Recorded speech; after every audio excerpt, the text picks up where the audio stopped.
You or me? That's you, right? I'm on. Good evening. Call tonight's meeting to order. Councilwoman Souza will lead us in the Pledge of Allegiance. Please rise.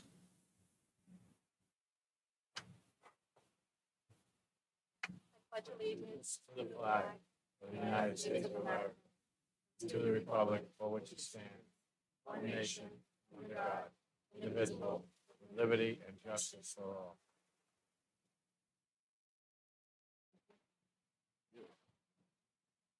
Thank you. In accordance with Rhode Island General Laws 42-46-5, the council will meet hopefully briefly in executive session, talk about new claims, sewer abatements, the update and discussion on the search for the new city clerk, the process.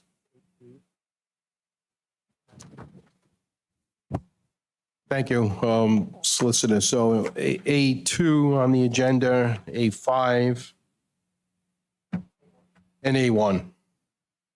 And if we find that the executive session is carrying on too long, we will suspend, come back out to public session, and then resume the executive session at the end of the night so that folks who are here don't have to wait too long. We are contemplating as a council moving executive session to the end of the docket, but we haven't really changed that yet. So we'll just play it by ear and hopefully get back here soon. Is there a motion to? So moved. Motion by Councilman Lawson, move into executive session, seconded by Councilman Fogarty. All in favor, say aye. Aye. Aye. Thank you. We'll be back shortly. We'll do the roll call when we come back. But the record show that all 5 council members are present.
Check, check, check, check.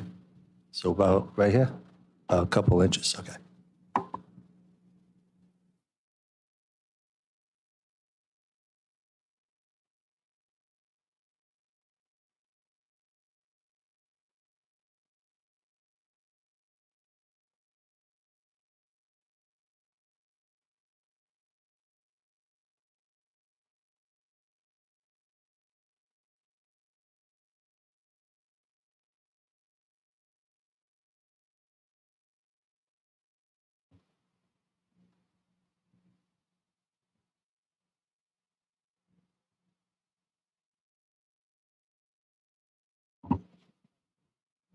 Council meeting will resume. Entertain a motion to seal the minutes of the executive session, which we will resume the executive session at the end of tonight's meeting in its finality. So moved. Second. Motion by Councilman Lawson, seconded by Councilman Fogarty. All in favor, say aye. Aye. Aye. Any opposed? The ayes have it. 5-0. Would ask, Madam Clerk, could you please call the roll of the council? Yes, sir. Councilman Fogarty? Yeah. Councilman Lawson? Here. Council Vice President Rego? Yeah. Councilwoman Souza? Council President Rodrick? Here. Thank you. All five are here. Going to ask without objection, to move a couple of items on the agenda so that speakers or vendors can briefly state their business and then can leave. So I'm, without objection, from page 10, number 5, going to move up the solar canopy lease project at the police station project. And if you folks would like to come forward to the podium, and Mr. Solicitor, would you introduce this issue for us? This is an issue which the prior city council had started deliberations and had approved a solar canopy to be built behind the police station. This is all at no cost in dollars to the city and will result in a decrease in energy rates and also provide a physical covering for police vehicles. So it appears to be a win-win for the city. And this is just finishing up on the contractual side of what conceptually prior council has already agreed to. So at this point, Mr. Solicitor, if you would proceed. President. So, as you know, the prior council had entered into the tentative agreement with Green Energy. Internet. You hear me now? So this is the final part of it. This is a canopy that was proposed to be put at the police station. Mike, he said, speak into it, don't eat it. No. So, and they're here tonight. We discussed the lease in executive session. As you know, under state law, only the council can approve a lease of the public land. That's what they're here to do tonight. So we had an executive session. We went over the agreement and the lease agreement, and it is a 20-year lease agreement with 2 5-year periods of renewal. And it would not be it would be not a decrease in the electric rate, but a rebate of up to 35% if this gets approved and everyone gets online by a certain date. So that's the latest project. The city previously entered into a long-term contract with Green for similar savings at other off-site locations. So this is just, by approving this, the rate will go up from 31% to 4% when the facility is actually online, or excuse me, when the facility is approved by the planning board. Thank you. Questions from members of the council or? And I just had one question. In respects to the 4%, what is the monetary difference gain that the city will receive based on in addition to the other figures that we had previously in the slide? So the 4%, so it was $10,000 in savings is about a 1% difference. So you're going to save an additional, this is conservative because prices have gone up so high since we first started talking, but you're going to save at least an additional $40,000 per year than you would have all else equal. Thank you. So the resolution before you was asking the city council to authorize the mayor to execute the lease agreement and the aggregate energy purchase agreement has been negotiated with us and Green. And Chris Capizio has been our attorney on this if he wants to speak on this. Chris, do you want to add anything or? Sure, please just identify yourself.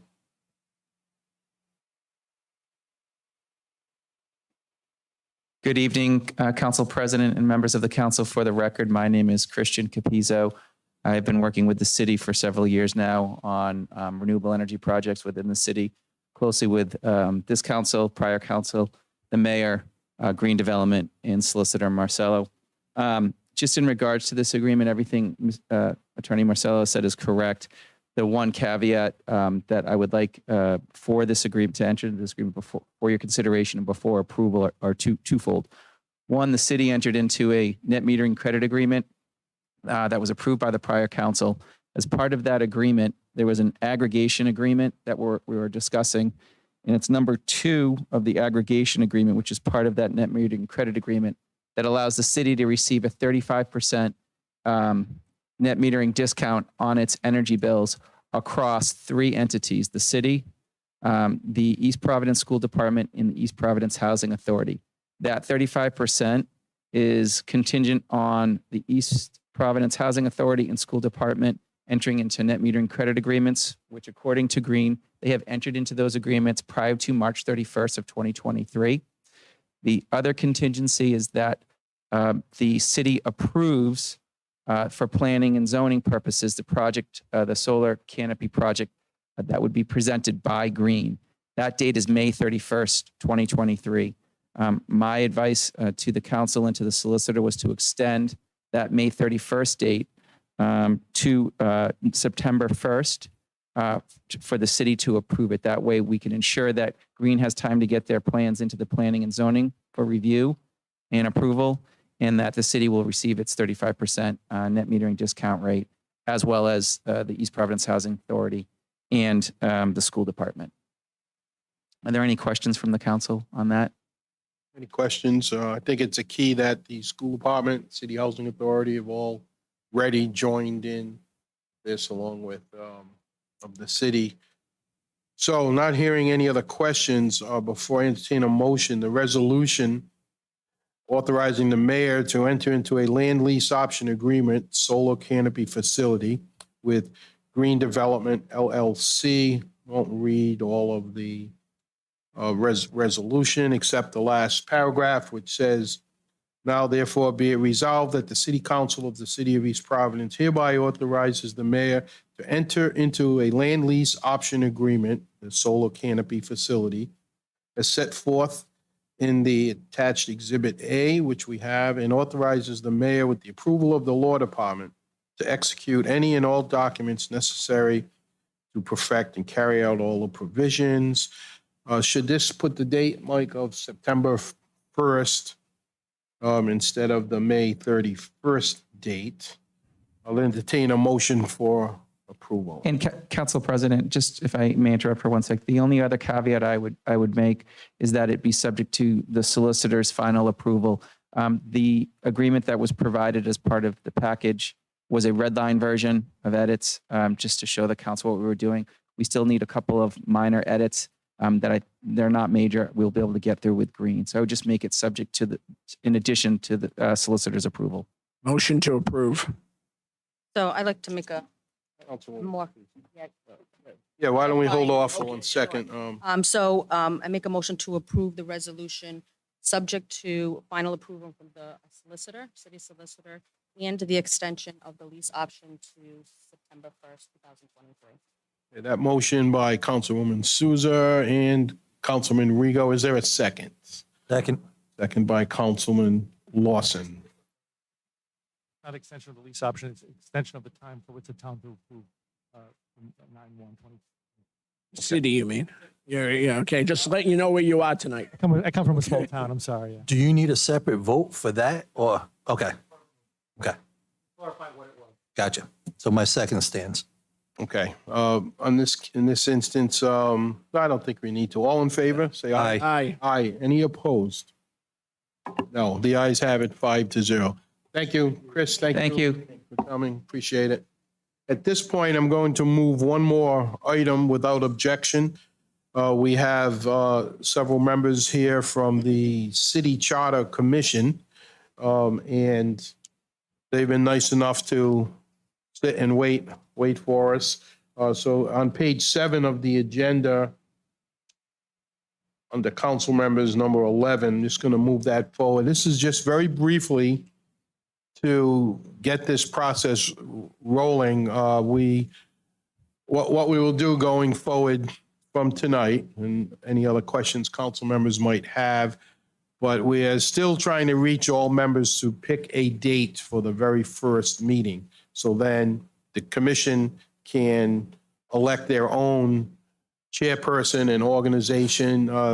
When I say you, I'm looking at members of the commission who are here. You will not only need to pick a chair, but a vice chair or assistant chair, and more importantly, a secretary who does have to meet the provisions of the Open Meetings Act of Rhode Island. And all meetings would have to be legally advertised, which our solicitor's office will take care of doing, and they will also be available to your meeting. So I'll get in touch with all of you individually, and you can get back to me with, I'll give you a couple of dates. If anything has transpired while we were out, if any of you had anything to offer to that. But I know that next week was not a good week. We were thinking of next week, but that appears to not work. So we will spend the next several days getting together a packet for everyone. Some of you have charters, some of you don't. And we'll put together everything we have for procedures. And through June of 2024, is it? we'll be looking at an end date. So with that, that's where we will go. We're ready. The entire commission has been selected. It's not really on the agenda for discussion, but is there anything major that I didn't mention that somebody wants to waive and bring up, or? Council President? Yes. So the committee itself cannot meet until they set a date. So you can communicate amongst yourselves. It's not a violation of the open meetings law to come up with a date that's, 2 of them now? I don't know, to come up with a date that's mutually agreeable.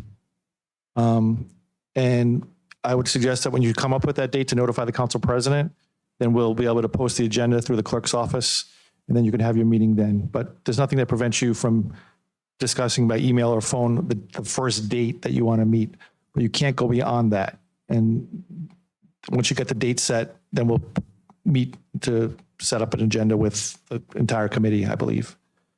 And the first meeting would be an organizational meeting.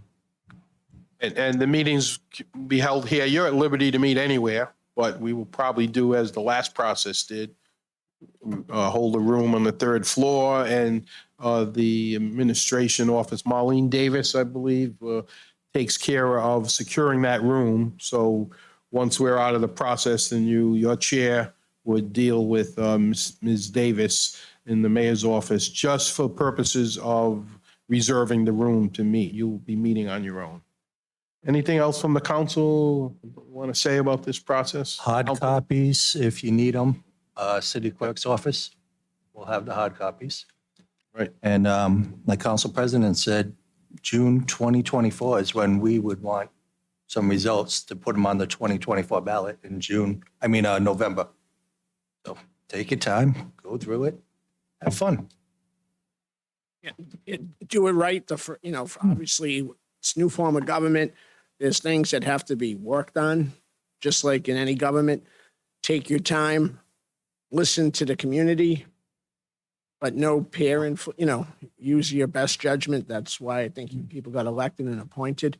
But the most important thing, as Councilor Lawson said, take your time and fix any issues that you might potentially see as issues to get to us. And hopefully we agree and we put it on the ballot in, November of 2024. But thank you and good luck.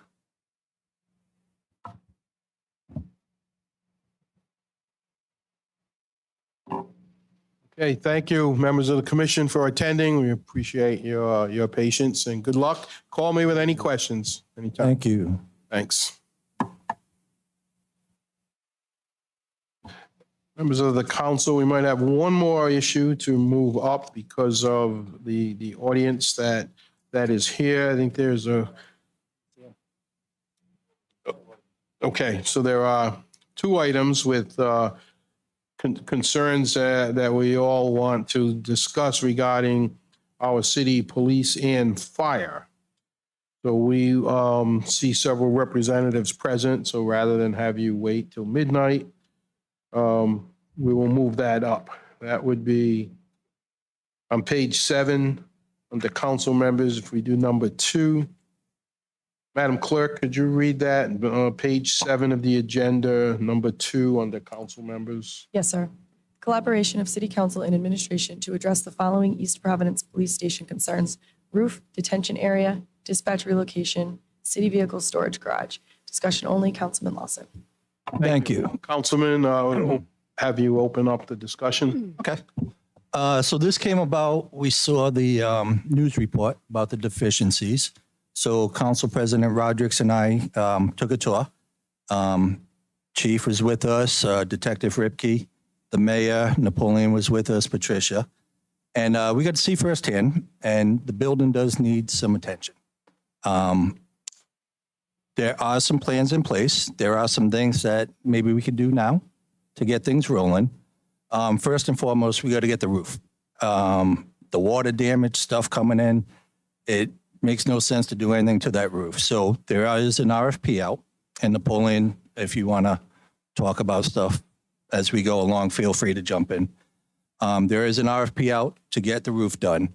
Once we get the roof buttoned up, and hopefully why we build flat roofs in New England makes no sense to me, because all it does is puddle up water, and water looks for a place to run. So Tony Vieira said there's an RFP. He's comfortable with the engineering scope of it, that we'll get the roof fixed. Hopefully that will do away with the leaks. Once the leaks are done, then we can address the water damage. I noticed when I first walked in the lobby, there was a hole in the roof. The ceiling, there's water stains. Not a good look, but there is an RFP. We are in the process. We walked through, there was the detention area. It looks like it's been recently painted up, and the HVAC that we were told, I forget the gentleman's name that handles it, but he was telling us that there are some tweaks going on, but he's getting pretty comfortable that he can regulate the temperature at the various places within the building. I believe a new boiler is on the way, he had mentioned. Yeah, they're assessing that. I don't know if there's one on the way, but they were assessing the boiler. Okay. So they are looking at that. So the HVAC is being addressed by the gentleman. We'll get that going. Andrew Dubois. Andrew Dubois. I'm sorry, Andrew. I totally forgot. There's some space issues in the building. Now, on April 10th, the dispatchers will be moving to Station 3, to the new dispatch center. That's going to open up space within the building. And Chief said he's going to be bringing in some engineers to assess the whole place. You guys got the firing range sitting there empty. The whole place can be reconfigured. There's some awkward places like where they interview witnesses. It's just like a long row with wooden benches that there's no separation. So there are some things that can easily be addressed. And once the dispatchers move on the 10th, then they can start the process of seeing the best use of the physical spaces within. And the SRT vehicle, storing it in Cranston, I still don't get that, because if you need it, we're driving all the way to Cranston to bring it back. So we just saw Napoleon on this, the solar covers, that they have a spot for the garage. Do we know where we are in getting the garage built yet? Have we talked RFP yet? Do we have any? We're still waiting to assess the whole property in general and go Okay. with what the architects are saying. Okay. And we'll deal with the garage. I believe that the Bearcat, which is stored in Cranston, in the Cranston Police facility, and they just recently used it for an event a couple of days ago. Okay. But it's a work in progress. I just wanted to let you know, and let the council, let the community know that's something that we've been working on, and that it just takes a little bit of time, and then we're just Councilman, asking for some patience. Okay. Yeah, Thank you. I'm also going to ask Chief to Sure. chime in anytime you want, or if you want to chime in on the garage building. Absolutely.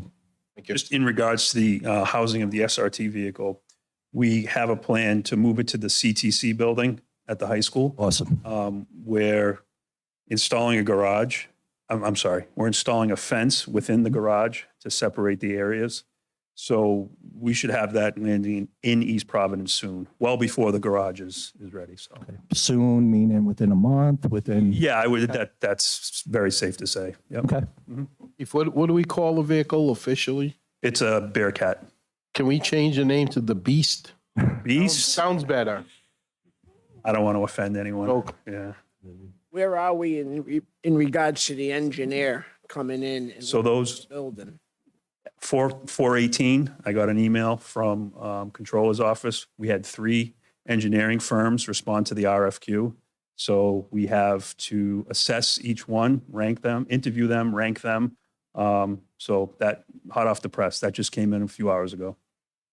Awesome. Chief, there's a couple low-hanging fruit things that we can do to start a positive momentum. One was where the detectives interview kids that are facing traumatic. It's kind of a sterile room. And Tony Vieira and the detective were in there. We were talking about maybe getting it painted to something more conducive when a young kid's in there. I can find artists to paint a cloud on the wall or something just for that room, because they're talking to kids that face trauma. And it was just a very sterile room. Yeah, it is. It is. That's a quick, maybe something we can get moving. And the second thing is, and I agree with you 1,000% about buying furniture once we know the layout, but can we get these guys some chairs? Yeah, sure. One gentleman got up, the chair was flopping over, it was ripped with duct tape. We're gonna need chairs regardless of the desk setup, so maybe that's something we can get going? Sure. Okay. Detective Ripke? I got one more question. Did you want to add Yeah, anything? let or- Councilman finish. I have Then we'll go to you. administration, so. So those were the 4 things that were mentioned in the thing. We took the tour. There's places like the old firing range could be repurposed. I'm sure the engineers coming in will check that out. Moving the dispatchers is going to clear space, so that can be reutilized. So if people are sitting on top of each other, so there is some positive momentum. I want all our law officers to know that we are paying attention and we are going to move forward, get this taken care of, working with the administration. The funding for this stuff. Do we have it lined up? Do you need the council to allocate anything?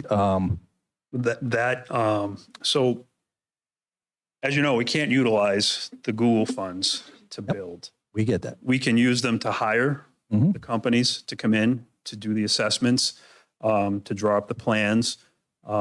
We can buy the supplies. So we can buy the chairs, the desks. We can buy that kind of thing. So the funding for moving walls or, that's different. That's something that, I have to, the administration and I. We have to can sit work down with the and talk. administration. Absolutely. Okay. Absolutely. Yep. Absolutely. Okay. Councilman Rigo, you want to follow up with administration's questions or whatever questions? It's a very quick question. You talked about the roof. When is that bid gonna be back? 11th? Okay, and everything's right on this bid now? There's no glitch, there's no language issues like the last one? So we're gonna be good to go on this one, and so work will start? Yes, The sir. last one, all right, that's my biggest thing, because I want to take care of, the men and women of the police department as well as the fire department. I have great pride, and we give our people the best. I've been here my whole life, and it's an honor to have those men and women out there all the time, and nothing but the best for every department in the city, especially the police and fire. Yes, we agree. Thank you. So one more. They just gave us this thing with the solar covers with the garage here. Was that coordinated with you guys where the garage will go? Okay. All right. So the vehicle will be housed in East Providence within a month. The RFP for the roof come back by the 11th. We're going to move dispatch on the 10th, and then the engineers, you already got 3 RFQs in. Got him in at 4:00. Okay. today. So that process will go. We can maybe get the guys some chairs and coat of paint on some rooms. Okay.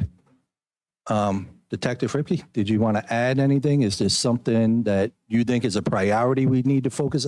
The roof is the priority, but is Of there course. something else that, No, I appreciate, good evening, council. I appreciate you guys coming last week. It means a lot to the members of the other department to have the support of the council and, you know, kind of push this forward to get the changes that we need. I did send the council a letter with, some other information, so we'll leave it at that, Okay. for now. But sincerely, we really do appreciate it. Thank you very much. we'll get that roof buttoned up and then everything else will start all in place. Thank you. Appreciate it. Thank you for coming. By mail, the letter, or to the city? To the each ward's email address. And if there's another email address to utilize in the future, just send it out to me. That way I know which one to use moving forward. Thank you. I don't recall. I don't know if I recall seeing that. I can forward it to you. Yeah, I don't personally. recall seeing it either. Okay. Ward 3. Okay. I apologize. Yeah, I just used each ward's email address that was listed on the website. So moving forward, whatever's the best to utilize, I can do that. Thank you. If the council so chooses, you can have all communications come through us and I can forward it to you because I have the correct. Councilor, you want to just forward it to me? That'd be- I can do that. I do have a question for the chief. Just because I'm thinking back. And at could some- use the mic. Just thinking of some of the capital improvement monies that were allocated to the police department over the last 6 or so years. So I don't know if you remember some of those, but if, I'd like to know what updates, or Napoleon, whichever, some updates on it, because I believe that HVAC, Mhm. one of the projects that the city council had allocated funds to, and it wasn't, I know, in the last fiscal year, multiple fiscal years, multiple budgets ago, so wondering where we stand in that and why that's still an ongoing concern. So the three major ones over the last probably 3 years were the HVAC, the parking lot expansion, and the men's locker room refurbish. So If you want, I can go over some. I'd just like to see where we are on having those completed. So I'll go back as far as for the last 4 years. The city has invested significantly in the wellness of the employees of the East Providence Police Department. We've made significant improvements to the East Providence Police Department headquarters. In 2020, the city expanded the parking lot to the tune of $180,000, provide parking for detail vehicles in a secure location. In 2022, the city upgraded and replaced all access points to the building to the tune of $32,000. We also spent $137,000 on the men's locker room. We made significant improvements to the HVAC system, upwards of $200,000. We have an in-house HVAC specialist who's worked with the contractor on the system. It is fully controlled through a central dispatch, a central database, and the temperature in each room is monitored and recorded. So those are just some of the highlights of the stuff that we've funded over the last 4 years. So that HVAC system, was it completely replaced? That was my understanding, that it needed to be completely replaced. Is that what was allocated with the 200,000, that they were completely replaced throughout the whole facility? So they went through the HVAC system and they replaced it. They replaced the sensors. The system is very digitally and computer based. So there were some adjustment problems initially in the beginning, which led to some of the stuff that happens, but that has happened, or some of the complaints we've heard. But as far as I know, it as of recent, everything's been taken care of. But it is a system that needs monitoring. When you say a system that needs monitoring, you mean like an ongoing outside or internal person monitoring the system? I believe both the administration has access to it, as well as our HVAC specialist. They check it every day to make sure that everything's running smoothly. You've got to change filters and maintenance and that routine maintenance. So how different is it from, say, my HVAC system that I have in my home that I maintain? Oh, It's yeah, not it's digital, it's very, very complicated, and there's a lot of air flows that need to be changed according to certain building standards involving the police. So there's a constant flow of air that comes in and out of it that's monitored by our HVAC specialists, and also with the aid of the computer database. That's on a monthly basis. No, I think he's out there probably regularly every week or so. He can check it remotely as well too. He has it on his phone, you know. Yeah, and I He can believe just actually. the captain has access to it too, right? Yeah. Napoleon, I got one more question. Sure. I got 10 tonight for you. So anyways, Is that 8 already? yeah. No. The engineering, when those bids come in, is there in that bidding, is there a timetable for them to get their work done so that then it can go out to bid for whatever work has to be done? Is there anything in that as far as what the timetable is to move this? I want to move this project along. Yes, we're interested in being as expedient as possible as we can, but we also don't want to make any mistakes going too fast. Oh, I agree. But, again, I just want to give, they represent the city. People from out of state or even in the city come to the police station. It's always been a source of pride. And I don't like hearing, ceilings falling down, roofs leaking. The chief has to attract quality people. You come out of law enforcement. If we have we have the best facilities, young men and women will want to come work here. Yeah, that's understood. And you're seeing it on TV, it's not a good look for the city. And I'm all about making the city look good and moving it forward, just like you are and everybody else that's sitting up here in the administration. So obviously, I don't want to, run down the hill and make mistakes, but I don't want to kick the can down the hill also. No, we're not interested in kicking the can down the hill. We'll get to it as soon as we can. And I think if the councilman will agree, when the pictures that were shown were a little, right after severe rainstorm. So as we toured the other day, it looked a lot better, I assume, right, Councilman Lawson? Yep, still needs a lot of work. I know, I recognize that. I think one, Councilwoman? one other point, and I know it's probably a little bit farther out than where we are now since we're starting to work on the engineering. Sure, or maybe I just need to move. In the design plan or when we get to the point of the aesthetics, the refiguring, I would, and I don't know if this is something that's already being discussed internally, but I would definitely anticipate that the union. Oh, definitely, yes. Yeah. I've seen a lot of build outs where they ask for input and then when the design comes to fruition, it's not necessarily conducive to the people who work in that area and what the flow should be. So I really would like to feel good that the men and women that work in that space have a really heavy percentage of input. Yes, definitely. Their workspace should look like that's better. That would create a good flow for them and be safe for them and the public. Any architectural firm that we hire, part of, and I believe it's standard practice, is they interview the people that are actually in the space. And that's what we're interested in, to get feedback from them. And we have the chief, you want to add to that? You just say you have a committee that's Yeah, going to. We have several officers as part of a building committee, so they'll be involved. We want their input. I'm not a professional at this. I want everyone's input. I want the engineering firm, obviously, to assess the building from top to bottom. I want them to tell us how to best utilize the space we have. When that station was built, it wasn't built with much forethought. There's space that could be had by potentially moving walls, reconfiguring offices. So we want kind of an all hands on deck approach to to do this correctly. Mm-hmm. Yep. And Chief, if I could add one more small project, that urinal in the men's locker room. It's on order. Thank you. Detective, do any of your men want to add anything before we close out? Feel free to. Men and women, I should say.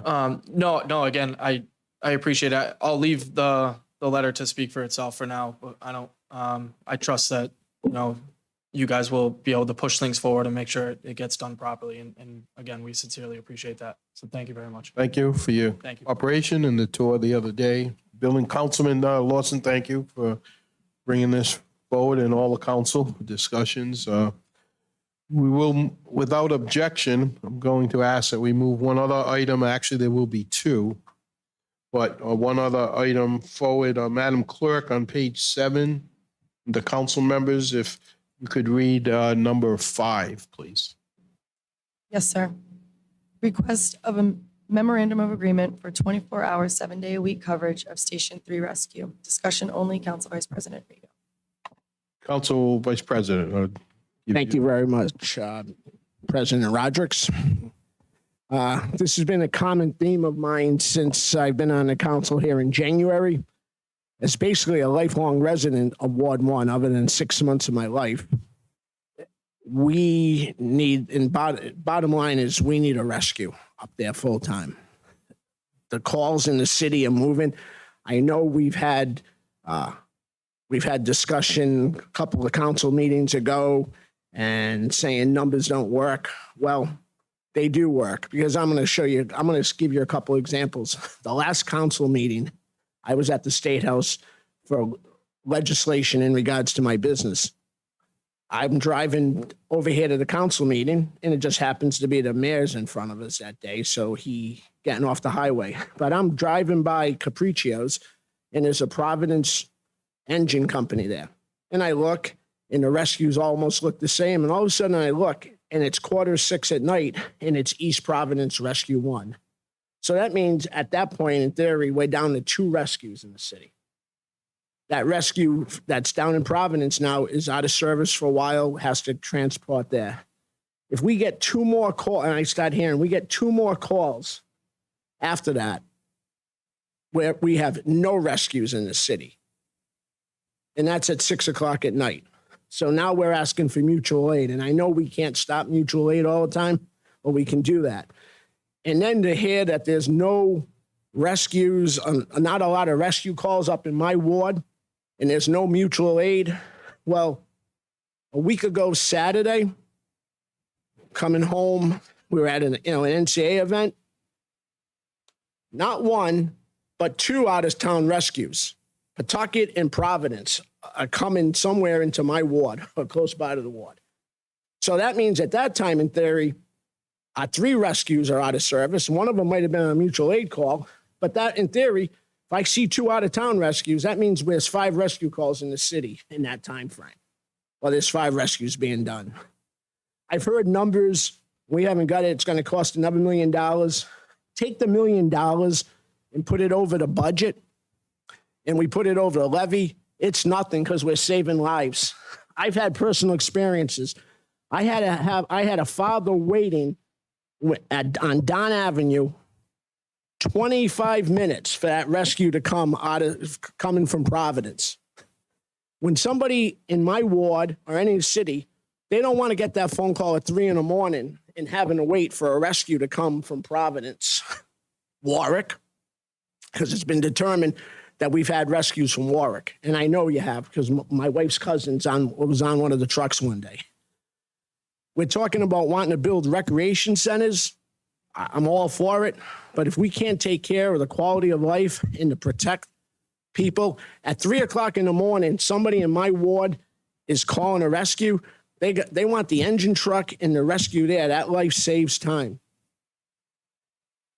$1 million a year, if we had to use opera funds, but $1 million a year to save lives. And I know it's not all that, because we still might have to have mutual aid calls, but we're saving lives. We're protecting people. I saw the face of those firemen the day of my father, and the captain, I think since retired, he's apologizing to me.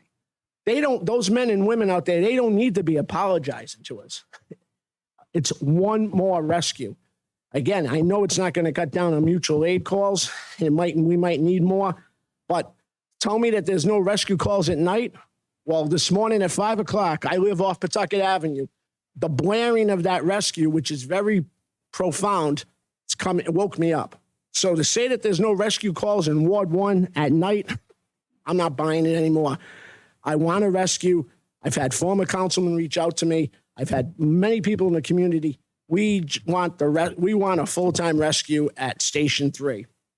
That's my speech. Thank you, Councilman. We can discuss it further. One thing I would say, the opera money probably can't help. It can buy equipment, but it's a one-time thing. So if there's $1 million we need, and I'm with you, that's what it takes, can be- but it won't be every year. No, we got till 2026, and it goes towards funding of pay if we have to. So what we do if But we it does run out. Yeah, but if we run out and we start building a fund now, $500,000 each year. Yeah.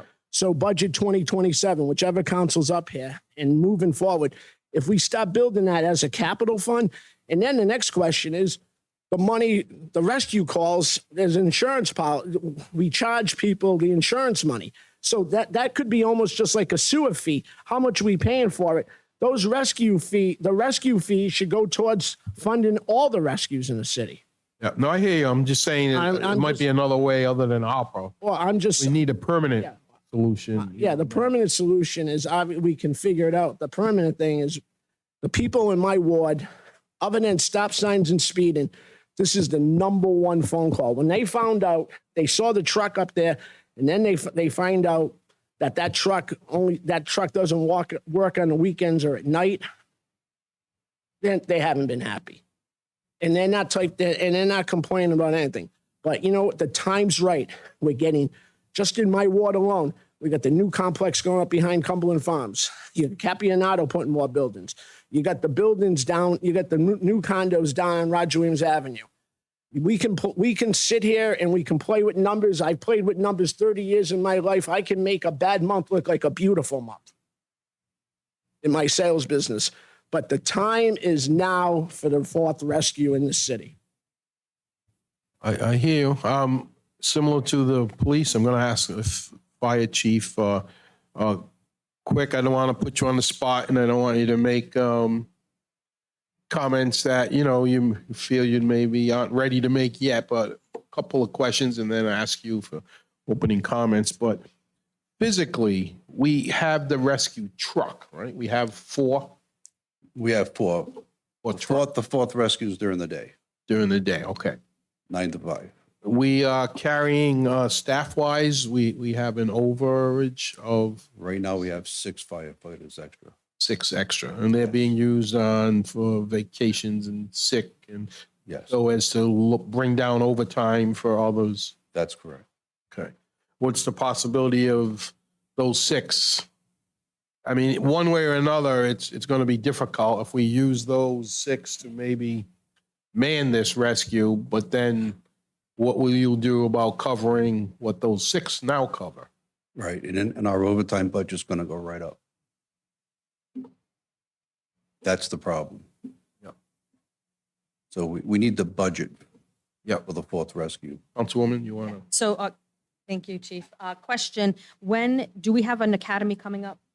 No, Are we looking to run an academy? we're looking to fund recruiting for an academy Next budget? yes. So we don't have anything to try to fund one within this budget? No.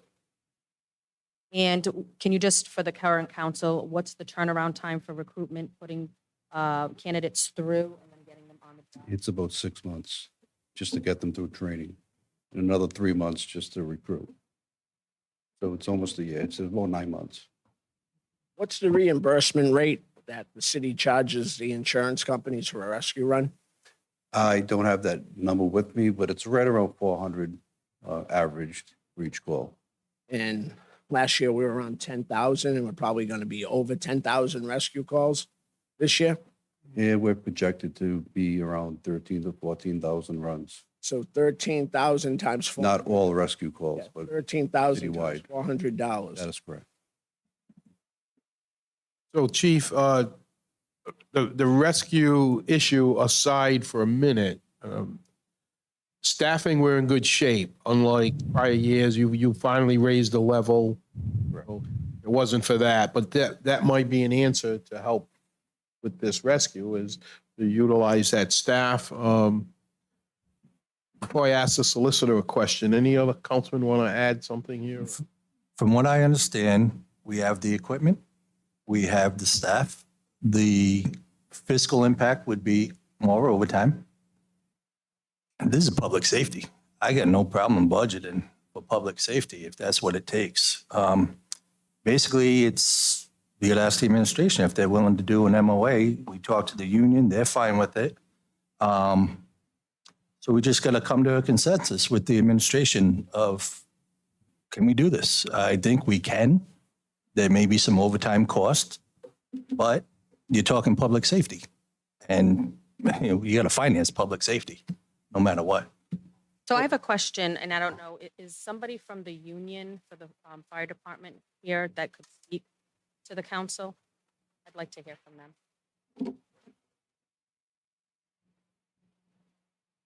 Hi. Brian Willett, I'm President of Local 850. Nice to meet you, sir. You too. Thank you for everything that you do, first and foremost. Thank you. What is the position of the union and the men and women that are on the firing in each of the stations as it pertains to this topic that has been ongoing? Oh, we're 100% in favor of it. We think it's long overdue. Okay, all right, that's good to hear, because obviously, if the council is strongly considering, which I think that has been the appetite for over 4 years, of having this, we obviously don't want to increase additional burnout that's has or could have been happening, obviously, through the pandemic. We know that there have been long hours, especially when their manning was below, well below what it is today. We want to obviously get I at least want some input on how the men and women of our fire department feel if we're making this changing or pushing for this support. So I'm glad to hear that. One of the things that I did want to mention, just to piggyback off the Council Vice President, is this city not only, Ward 1, obviously, this is where we're speaking, that fire station, the station there, but across the city, right? So when if the rescue during the day in Ward 1 and Station 3 is not there, then we're looking, there might be a call anywhere else in the community that may need somebody. And so time is obviously of the essence, and we know the background with, ADA stuff, and we have the people that are coming in the ladder trucks to provide additional assistance. But overall, like the Council Vice President mentioned, we have increased in our growth in the city with residents, right? Our development is increasing substantially. So we're not getting just, a couple of extra homes throughout the neighborhoods. These are big developers that have worked with our administration to increase the population and residents, and that we knew 4 years ago was going to have a significant impact in not only our water infrastructure, but also our public safety. So, when you're increasing by tens of thousands of people over a decade, that also means you have to make changes to our public safety infrastructure and the support that we're giving the community.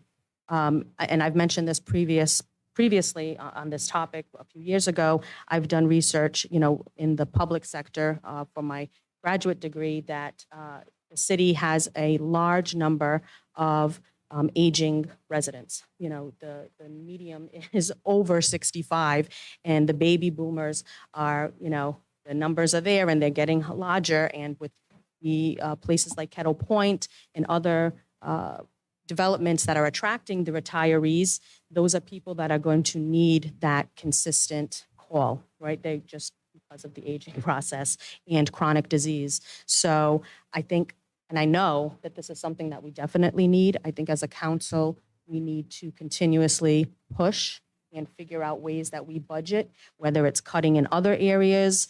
I have quite a few ideas when we come to budget season on how we can do that and how we can allocate some funds to get this done. This should have been done a while ago. And I just encourage the council and the community to keep pushing for what we want, because that's the only way we're going to get things done in the city. Thank you. I want to ask, want to add something? I just did the math real quick, and I think at the 13,000 rescue calls at $400, that's $5.2 million. So we don't charge residents though. So you got to deduct yeah. But I mean, That's assuming 100% collection. yeah.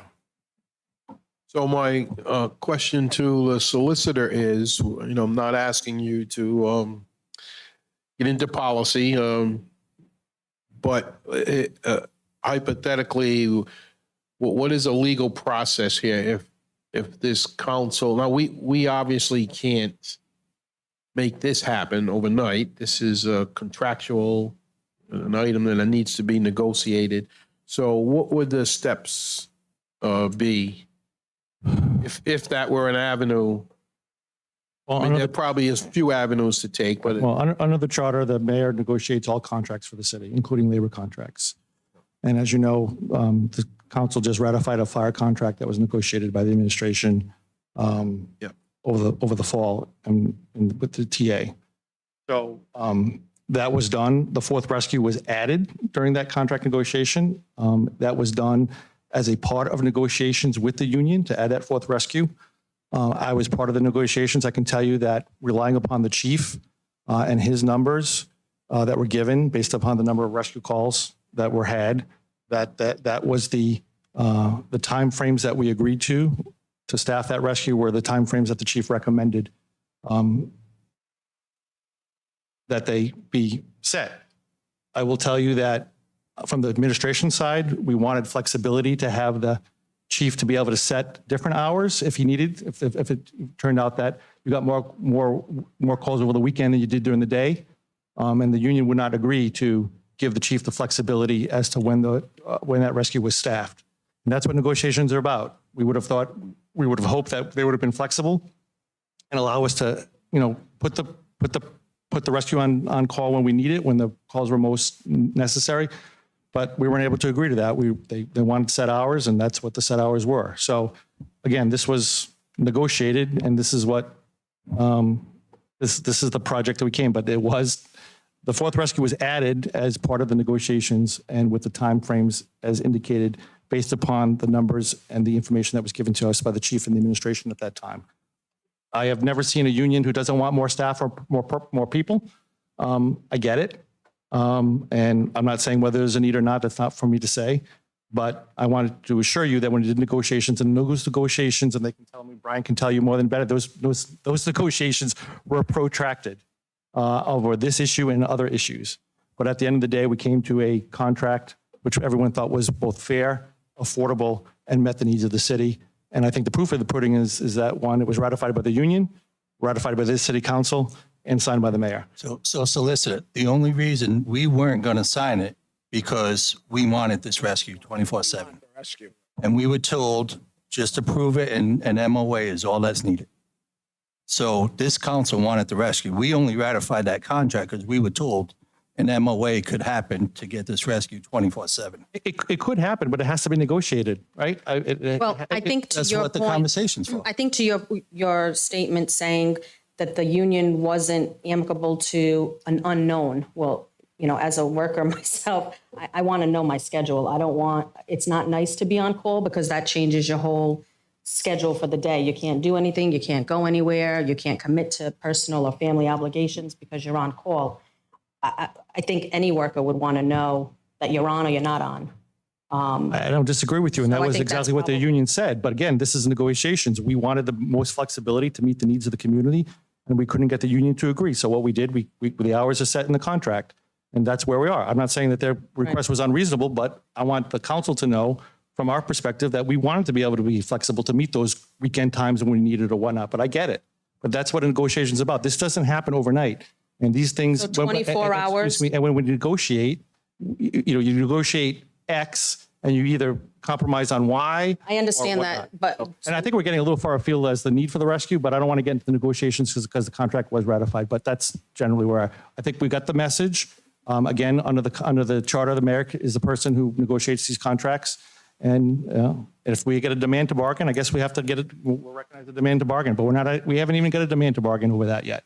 And nor do we have to because the contract's just been ratified. That brings us great concern. I mean, you said that you had spoken to somebody about adding 24/7. I would hope that it wouldn't be with a union member, that this discussion would happen with management in the room. Or else you'd be undermining us. What do you mean undermining you? They're constituents. They asked us to look into this, and that's why we're having the conversation I said here. members of the union. What's that? I said members of the union. Yeah. And some of them are residents of the city of East Providence, therefore are constituents that have concerns. The point I'm trying to make is that negotiations happens with the mayor. And if you guys decide to start negotiating with things, that could cause an issue for us. So why is the administration against an MOA when the union's here saying they are perfectly acceptable to it? We're not saying we're not. We just want to be part of the conversation. Sounds like we're being pushed out of the conversation. No one's pushing you out of the conversation. We're back here again today. I've included you all the time. Obviously, it's my backyard, and that's what I'm elected for. And this drum's been going on since my good friend Patrick Rogers was a councilman. Okay. We haven't had, and the chief will attest to this, they haven't added a rescue since 1996, 98, somewhere around that way. Population, as Councilwoman Souza said, is growing older. We're adding more residential property, more commercial events and everything. The time is now. It's for, it's for my ward, obviously one, but it's also for the whole city. As I know, that rescue is not just going to stay in Ward 1. It's going to go around. The time is now to get a 4th rescue in the city. And I want to work with you, the union. It's your job to work. It's your job to work with the union. Let us do But that. the Let us do that then. But the people, my people are saying this. I listen to the people. I'm transmitting the message of the citizens of Ward 1. When that person on Thatcher Street calls at 3 o'clock in the morning and they got to wait for Providence, Pawtucket, Seekonk, or Warwick, it's not a good look. And I know it's Mutual not aid perfect. helps us all be able to serve our residents. Without mutual aid, we'd I be hurting. No, I understand the mutual I aid. mean, I think My point of the matter is we got to try to take care of ourselves. So that's all I'm saying. When we're not trying to circumvent you and everything, we just want to take, this is a priority. It's more of a priority, I hate to say it, than a rec center. As much as I'm going to push for the rec center, that rescue will, more people will utilize a 4th rescue than utilize the recreation center. Okay. And so it's let- peanuts. All right, that's, I hear you. Gonna get- Right. No, I'm not cutting you off, Councilman. I want to stay with the agenda. It's an important issue to people of Ward 1. I've I been, know you represent some of it, so I I'm just saying. represent everyone. And I've been very, very lenient from day one. And unlike other council presidents who say everything has to come through the chair, I could be saying that, but I'm letting everybody speak in whenever they want to. Maybe I should use this a little more. That's all I'm saying. You're not being cut off. All right, thank you. You're welcome. It's a very passionate issue. It is. And let's keep it, let's keep it reasonable. So I'm not disagreeing with most of what you said, but we do have a contract in place. We are not negotiators. We have a charter, which we have a new form of government. Things have been changed in this system. So my idea is that management, if that's going to be the director of administration or the mayor himself, the fire chief and the union need to, obviously there's concern from all of us. So that should be enough of a request to have the men, the women, and the management of the city sit down and talk about this. I'm seeing, I see that nobody's objecting to that. Even Napoleon is saying, include us. We want to talk about, we can't change this today with the vote. It's, and you're not asking us to, I know that, but I want people to understand who watch these meetings that this is not an issue of somebody makes a motion, put this rescue on, we vote for it. It doesn't work that way. It's a negotiation which has already occurred and has had all sides approve. So we can change it. We can go back and fix something, but there's a way to do it. Process. It's a process, and I think there's a door open a bit that we have extra men and women on the department. I hate to use that word extra because it's not really extra. We need everybody. And we need to keep people safe. We know what we've had with problems staffing police and fire. Police just put on 5 or 6 new laterals, which are good for the system. Fire department is up to speed with a few extra guys. So maybe there's some solution there, as long as all of us realize, as Councilman Lawson said, there's a bit of a cost in overtime, and it's worth the safety of the public. I agree. So maybe that's the avenue we try to take. And maybe there's another reason that none of us have brought up. So let me ask in full view of everyone, and we have a union representative, we have the chief of the fire department, and we have the representative of administration here. Is everyone willing to sit down and step one talk? Of course. I see 3 saying yes. So we're not going to schedule that, but can you 3, I would just like, and I hate to do this, but he's the chief of the fire department. He's the specialist in all this. Yeah. And I'd like to hear from him what his thoughts are. And I know he had prepared some remarks in regards to all I this. mean, my thoughts are, we need the fourth rescue, but we have to negotiate it. And we have to budget. And we have to put it in a proper place where all the runs are coming from. We'll find you the funds. That's what we're here. We're going to help you there. And you do a great job leading that department. And we're going to give you everything that you need to make this work. And obviously it helps everybody here. That's what our job is. That's what your job is. And we appreciate that. It's nothing's antagonistic here. This is to help the people of my ward and for the whole city. Right. And it's a process that we have to go through. But We have I'm to sure the follow chief the would welcome rules. any kind of discussions with him about in regards to some of this. I just He is don't the want to spe- wait. he's specialist. I heard tonight where we signed a contract. So that contract's 3 years. I'm not waiting 3 years for Rescue 3 to be full-time. I'm not waiting. You know what? I saw the smile just there. I live with those people. So I live with those people. They want it. We're going to work with them. That's my job. I'm passionate. The smile was because there's a process. Yeah, and we have not received a demand to bargain from the union over the fourth rescue. And that's how it works. Oh, yeah, well, all right. So now they know what they got to do. So the ball's in their court now, basically what you said. Yeah, and Yeah.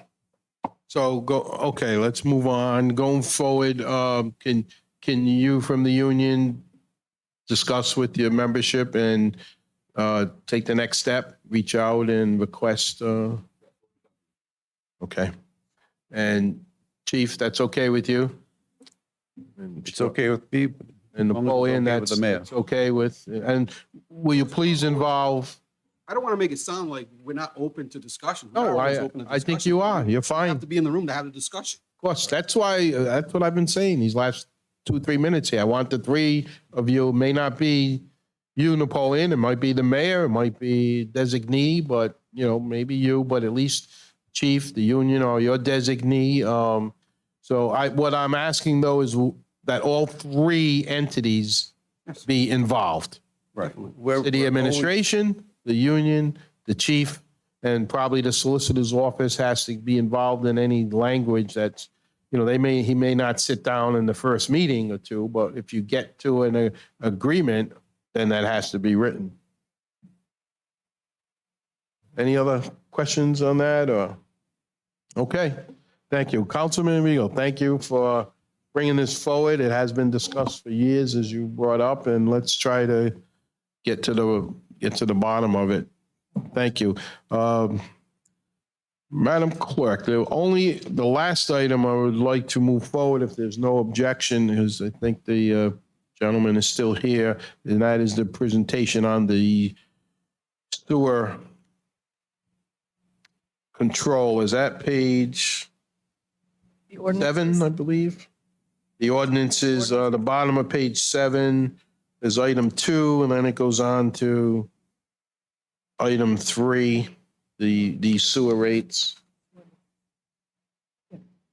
Yep.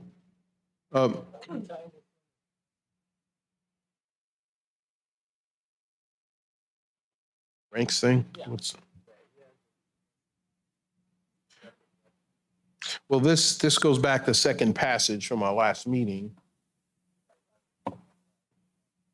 Yeah, he can bring up, sure. Mr.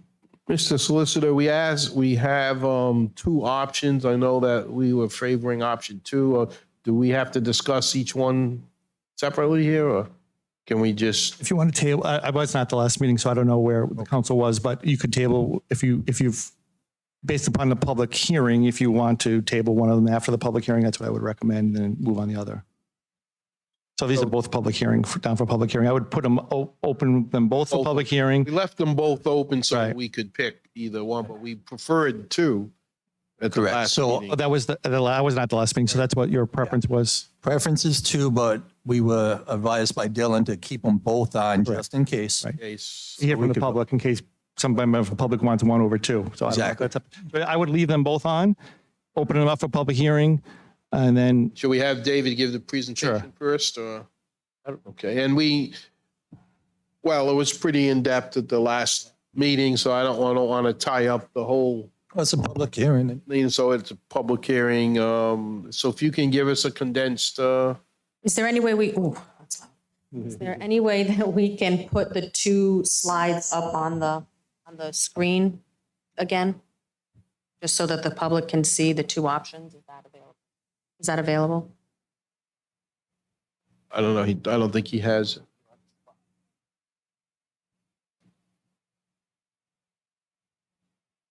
Thank you, appreciate that. I know we've seen it multiple times, but I think this being Yeah. the final passage, that we should have it up on the screen so that people can see the numbers. Are we having issues with these mics that we just bought? I have to, one suggestion is you need to sit back, not you personally, but I'm saying all of us. His is cutting out. Sit back a little bit and, Right, but the solicitor's is cutting out. well, he was What do you mean? close to it too, so. There may be something wrong with his, but you have volume controls on the side. If they try to control the volume from the control there, then it sets everything off. So that's why we're, Oh, no, it's just his was cutting out. yeah. So. Can I ask a those who are question while we're watching, waiting? We're waiting, right. For the, How long do you need to see if we're generating enough revenue? Oh, I'm sorry. he's putting together the, Apologies. Are you asking me a question? I'm trying to just. Yeah, how long do you need to tell if we did the rate to what it should be? 6 months, a year? When can you start to tell if we're generating enough to cover what we need for the enterprise? We should have a good idea after the first billing cycle. So say, June sometime, Okay. where the revenues are coming in. Obviously, that's not going to give us a full picture of the entirety of a year. Got you. Because that is dependent upon, as we talked about last meeting, the bulk of the revenues are coming from a volumetric component. So it can be dependent upon how much water folks are using and things like that. We can see some volatility there. But we should be able to see an uptick in revenue, at least with that first billing cycle, and we should see that continue throughout the entirety of the fiscal year. Can I ask that you come back to us sooner than later if we need to adjust because we're not generating enough? Or Of course. So the process, and we could talk about this once I get this pulled up, and apologies, I'm trying to get it on this jump drive. The process, and something that I mentioned at last meeting, is to update this at least every fiscal year. So the city has a financial planning model that we've developed to look at where revenues are, where expenses are, how those two are comparing to one another, and see if any adjustments need to be made. We're obviously recommending that a rate increase get passed May 1st to try to start increasing those revenues immediately. But then we're also recommending another rate increase of that 3% that we talked about in November 1st to coincide with your upcoming fiscal year 2024. Prior to coming back to, or having that 3% be implemented, we will update this analysis and ensure that we're on track and nothing has changed significant between now and where we are at that point. just want to make sure we're getting enough that we need to cover it. Completely understand that. That is the primary goal.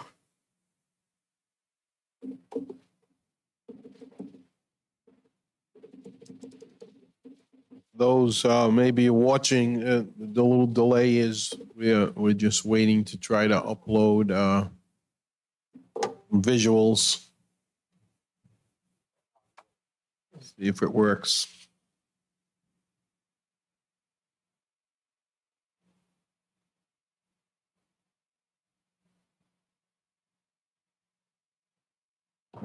Excuse me. While we're waiting, I think Councilman Lawson had a question over prior sewer revenues. Yeah, Malcolm, I just want to make sure we're generating what we need to take care of. No, that was Councilman Rigo. I'm sorry. That was Councilman Rigo. Because realistically, for the last 4 years, we've been generating $1 million less than we've been budgeting. So we've been budgeting about 14 million. We've been bringing in 300. So we've actually, on the revenue, we're down 3.971 million over the last 4 years. And I had March, I used in March of 2023 because the bills were due. It's even on? Could you say what was the anticipated revenues that we were anticipating and how much actual did we get in March? I only ran this through the last 4 fiscal years. I didn't do the first few months of this year. Okay, yeah. I could run something like that, but, you know, the best year they had, they were, Malcolm, could you use the mic, please? I mean, the best year they had, they were $700,000 less than budgeted. And the worst was about 1.4. And it's safe to say we're not generating enough revenue today. Correct. Thank you. So Malcolm? approximately $1.135 million monthly. That's going to fluctuate, obviously, again, with my comment previously about consumption, but on average, it's about $1.135 million annually. And David, for those who maybe, I know we've been talking about this for several years, but for those who don't remember, could you please identify yourself and your firm and why you're here? Yeah, I'd be happy to. And then as soon as this gets up, I'll give as brief of a presentation as my long-winded nature will allow. So apologies. My name is Dave Fox. I am a vice president with Raftellus, based out of New England. We are a nationwide consulting firm focusing on financial planning and rate-related issue, among other things, but that is our bread and butter. It's our expertise for the water and the sewer industry, as well as stormwater. We are the largest firm in the country focusing predominantly in that domain. I've been focusing my entire career of 13 years or so on these exact issues, and we've been working with the city for about 8 years now on water and sewer rates. We have had water rate increases over that period of time, but we have not had a sewer rate increase. And part of the reason we are showing or looking at the rate increases that we are is because of that exact issue. So if you can bear with me here, I'll get through this presentation as efficiently as possible. Can we just go to the next slide, please? And why you mentioned water rate, isn't that set by Providence Water and we just tap on a little for administrative fees? You pay a wholesale rate to the Providence Water Supply Board, but you set your own retail rates. Okay. And that rate's based on how much we got to pay Providence Water? Amongst your local costs as well. So that you have costs in addition to the Providence Water Supply Board costs for your local operating expenses and debt service associated with routine repair and renewal and replacement, things like that. So that all gets lumped together, and then you set a rate accordingly to be able to recover all of those costs. Perfect. Thank you. You're welcome. So let me give a little bit of a background. The sewer fund collects the vast majority of its revenues through retail rates, broken out by a minimum charge and a volumetric component. As I was just talking about in my preamble, that volumetric charge is contingent upon how much water customers use, which is the most predominant method of assessing sewer charges across the country. The sewer fund has not had a volumetric rate increase since fiscal year 2015. And has not had an increase to its minimum charge of over a decade. And we'll show what that looks like in a little bit. As Malcolm just mentioned, the general fund has needed to subsidize the sewer fund over the last several years in the amount of about $4 million. So the taxpayers are contributing to the sewer fund over the last several years in about $4 million by recovering about $1 million less than what the sewer fund needs to.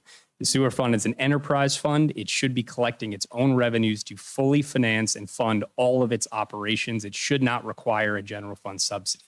And I'm going to talk a little bit about why that's an issue if that is perpetuated into the future in a little bit.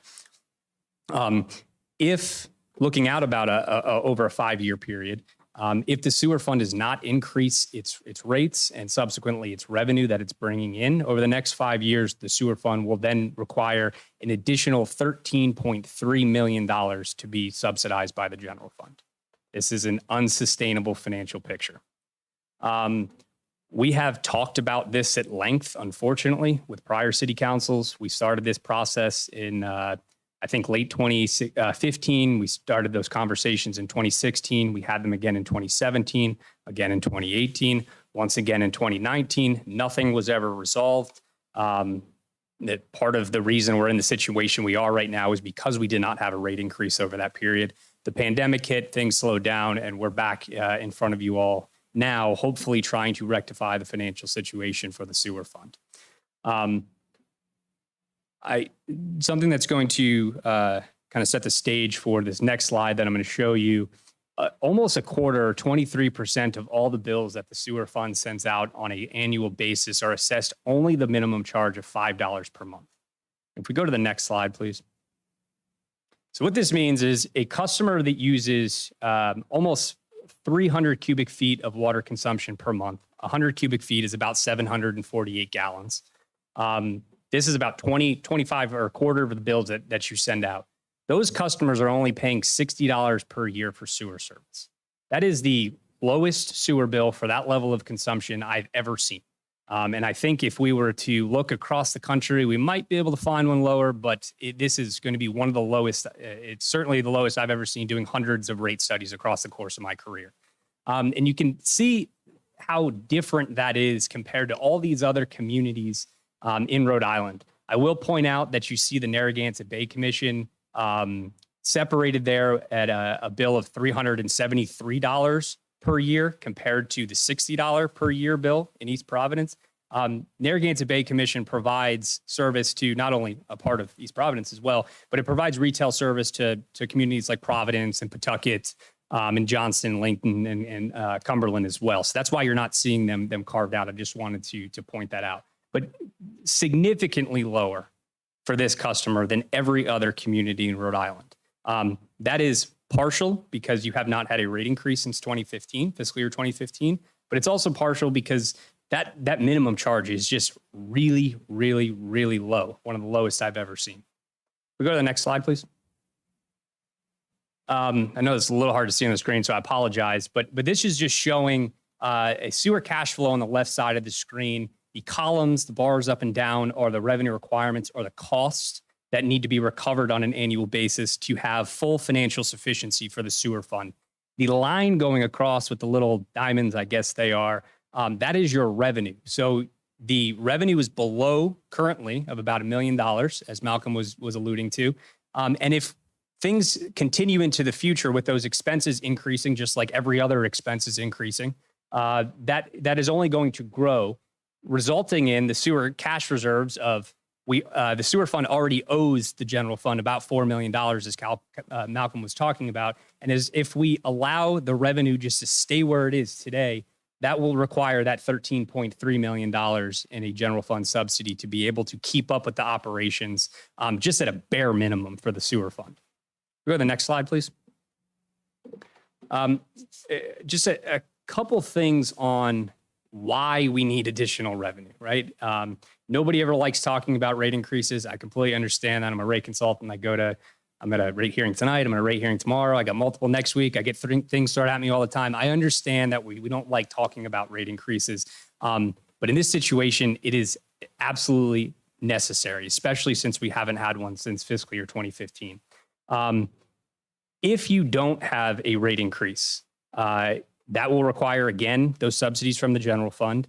It will not allow you to issue Rhode Island Infrastructure Bank loans to get loans for necessary projects and paying them over time at low interest rates so you can spread the costs out to customers. I was just having a call with bond counsel a couple weeks ago on an upcoming issuance for the sewer fund, and they said, can you prove we have to go through a process of doing a coverage certificate and showing that there will be revenues sufficient to cover not only all operating expenses, but as well as the existing debt service and new debt service. And I said, it depends on if these rate increases are passed, because if they are not, there is no way that I could certify that you will have enough coverage to be able to issue these bonds. They will not give them to you.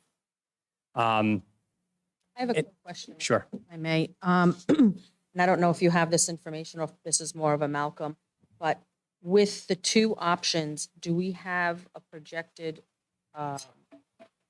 cost of revenue that we will receive based on the two different? And can we show that or speak to that today?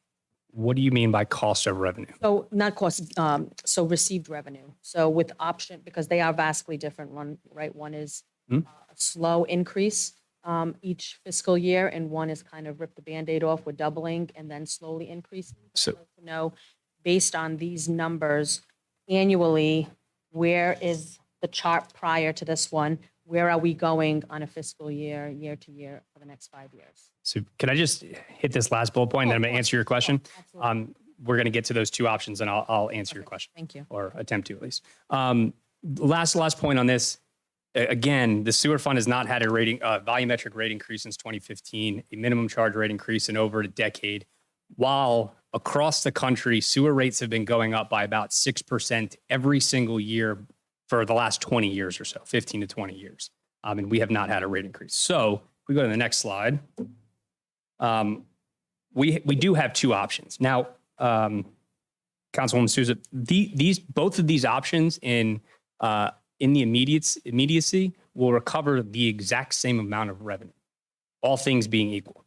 They are not, they are revenue neutral. Now, the only reason why they wouldn't be revenue neutral is in option 2, we're increasing the amount of revenue coming from that minimum charge, which is fixed. So it's not contingent upon the amount of water that customers are using. So let's take a scenario. If we had the exact same amount of consumption, say, of what we think is going to occur for the next 12 months, both of these options would result in the exact same amount of revenue. But if we have a reduction in consumption, so say this spring is very cool and wet and the summer is very cool and wet, the fall is very cool and wet, consumption declines, option 2 would have a little bit more revenue resiliency and stability by increasing that fixed charge to where it's mitigating the risk or that volatility associated with the volumetric component that's also associated with consumption. Does that answer your question? Yes. Okay. So basically, it just creates a buffer if their consumption was to be decreased. That's exactly right. So, Because at the end of the day, the usage is still being increased. I mean, the first year, there's about a 5% difference, right? I think it's 23 and then 15 is the two different. Yep. So, But consistently over, so 23.5 and Yep. option 2 is 15. And then it's consistently 3% increase over the next 5 years regardless. that's correct for both options. For both options. For both options. So let me just explain those two options. You just did a great job, actually. So option 1 would just be to maintain the existing rate structure you have today, the same distribution between that fixed minimum charge and the volumetric charge, and just increase all components by 23.5%. That would go into effect May 1st. So bills, customers would not see those increase in bills until June. Then we are looking at 3% increases thereafter with this upcoming November 1st and every fiscal year through fiscal year 2027. Option 2 would be to shift the cost or the revenue recovery to more coming from that fixed minimum component. So we have a little bit more revenue stability. That would double that minimum charge. So a 5/8" customer, which is the vast majority of your customers in the system, instead of paying $5 per month or $60 per year, they would pay $10 per month or $120 per year. And then the volumetric component would only need to increase by 15.5% because we're getting more revenue from that fixed component. Okay. And then in that option also, they would then increase by 3%. Now, at the end of the day, I'm most concerned about you having enough revenue so that you can meet all of your financial obligations. You can fully finance your operating expenses, fully finance your debt service, be able to take advantage of Rhode Island Infrastructure Bank loans so you can get low interest and spread out the costs that are for necessary improvements in the sewer system. So both of these options are going to include that. The only benefit of option 2 is kind of twofold, as I see it, and somebody could think of these as negatives, but in my eyes, these are the two benefits. One is it's increasing the amount of revenue coming from that fixed charge. And so we're gaining a little bit more stability in our revenue that's not contingent upon potential fluctuations in consumption. And 2, right now, high volume users are very much so subsidizing those customers that are in that $5 per month range. And doing this would not completely remove that subsidy, but it would at least move you in the right direction of mitigating that subsidy. To fully remove it at this point in time would have such drastic customer impacts that we don't even think that that's palatable. This is at least a shift in that direction. But at the end of the day, both of these options, if you approve either one of them, I'm going to walk out of this room a happy man knowing that you're going to get the revenue that you need for the sewer fund. I got one question. Councilman? Thank you, Mr. President. What we vote on tonight with all the different rates moving forward, those aren't going to be locked. They might have to go up or they could go down. And I'm hoping that they can go down based on press release that I read from the EPA today, where they just allocated $62.2 million to the state of Rhode Island for, let me see here, so I don't have my glasses on, infrastructure upgrades for drinking water in the state of Rhode Island. So obviously that will help us down the road where we won't have to, maybe we can cut back, but at least we know we should hopefully get, with the administration, with their great relationship with the governor, we should be able to hopefully, be able to get a decent chunk of this. So I did not see that press release, but It came out. It came out this evening. It came out about 4:00 this afternoon. so if it talks about drinking water, then that's going to be on the water side. That's what I mean. And But not- I mean, So it could potentially mitigate future increases on the water side, but those funds would not be utilized for purposes of mitigating any of these increases. but in residents, they get that one bill. You're 100% Okay, correct. so They- that's the what I'm vast saying. majority So of your residents I'm get water and trying sewer to bills. Soften the blow, we could say, which is, And No softening. sorry. I'm trying to be I'm a half full guy.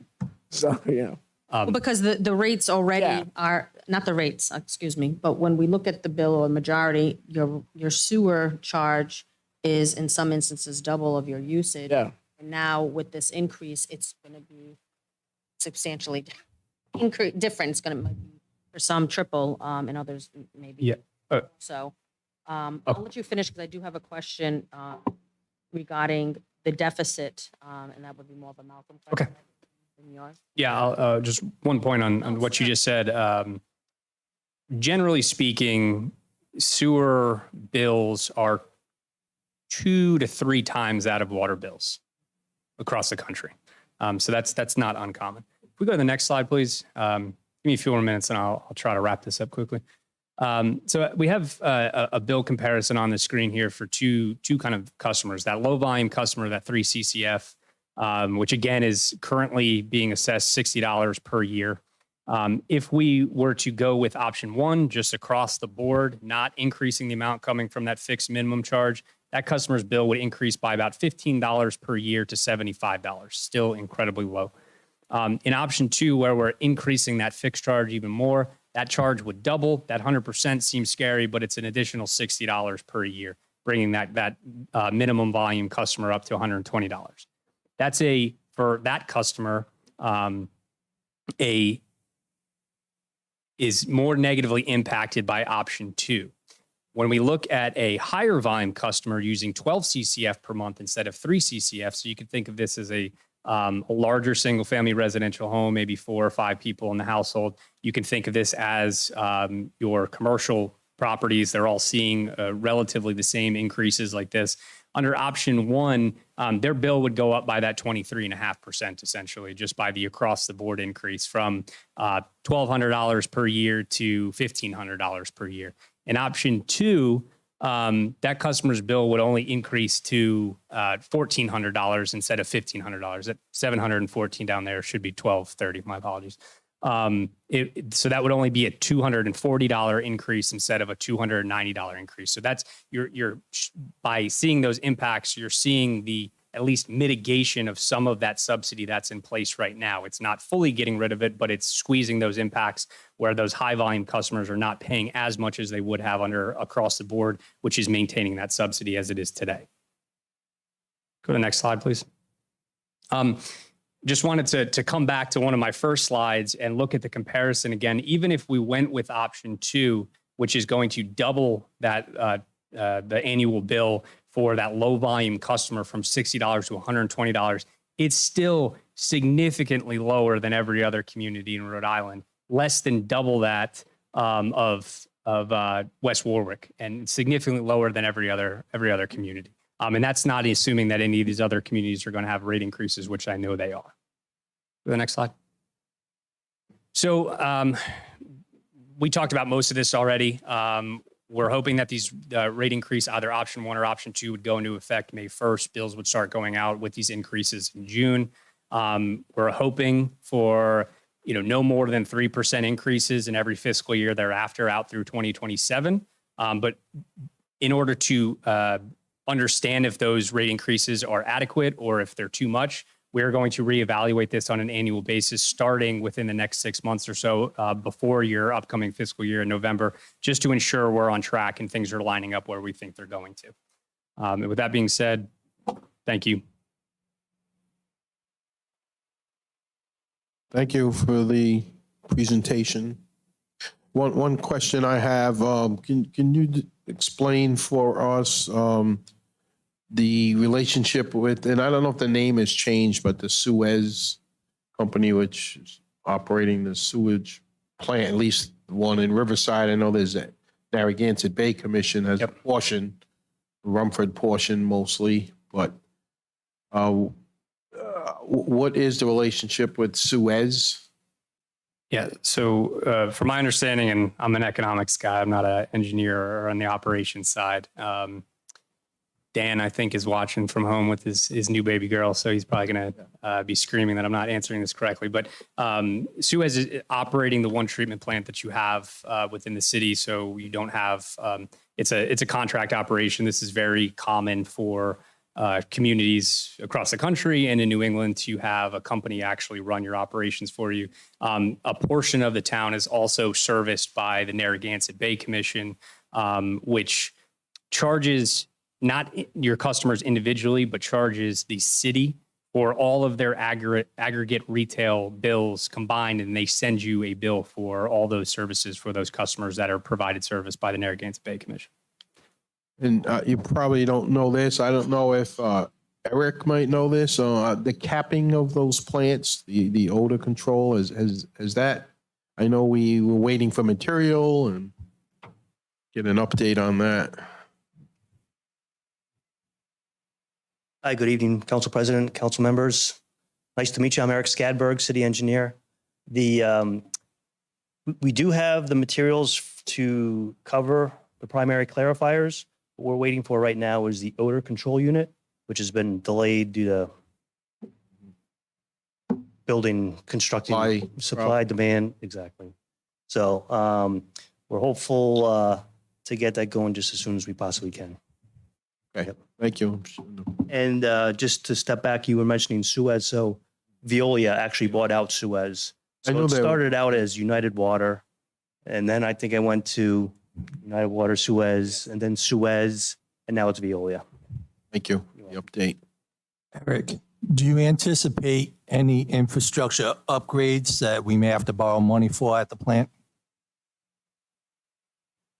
We know we're going to cap, but is there anything coming down the line that any major repair we need to start preparing for? Not so much at the treatment plant itself, but within the collection system, we definitely have a lot of needs in the collection system. Okay. Yes. And that's what we're doing now, right? We got the cameras going through. That's the storm drain. Oh, storm drain. Okay. Yep. So we have a good idea of our issues with the sanitary sewer system. Okay. And we do know we need to do quite a bit of lining, some actual in-place digging, replacement of damaged pipe. So, Okay. yes. All right. Thank you. Well, this is a public hearing. Before any other council members have anything to add, I'll ask if anyone is here in the audience that wants to discuss this or make a comment. On both ordinances. On both, we have the two options, which are listed as two ordinances on the agenda. Once again, is there anyone here?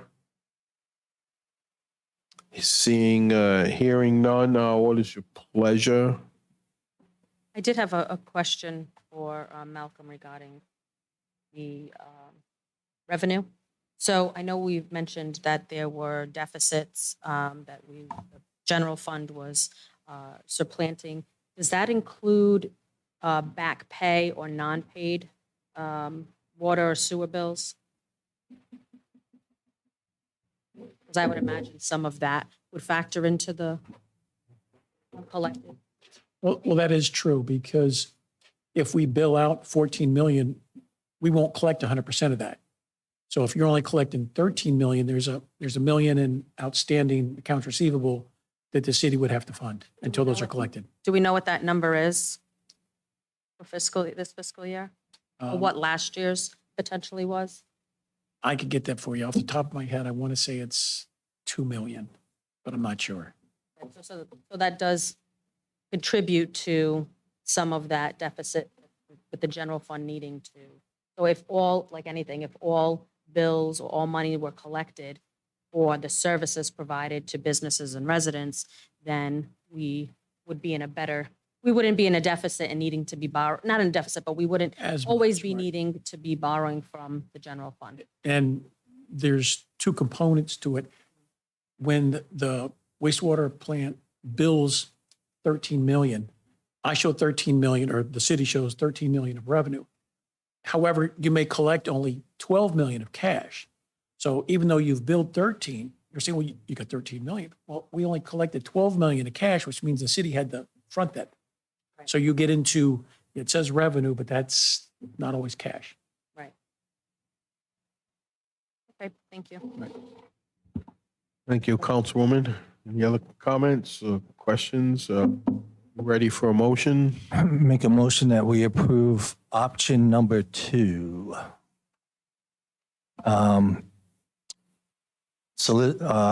Mike, do I got to word it any specific way? Just, nope, I'm just trying to look for where it's on the agenda. Page 9.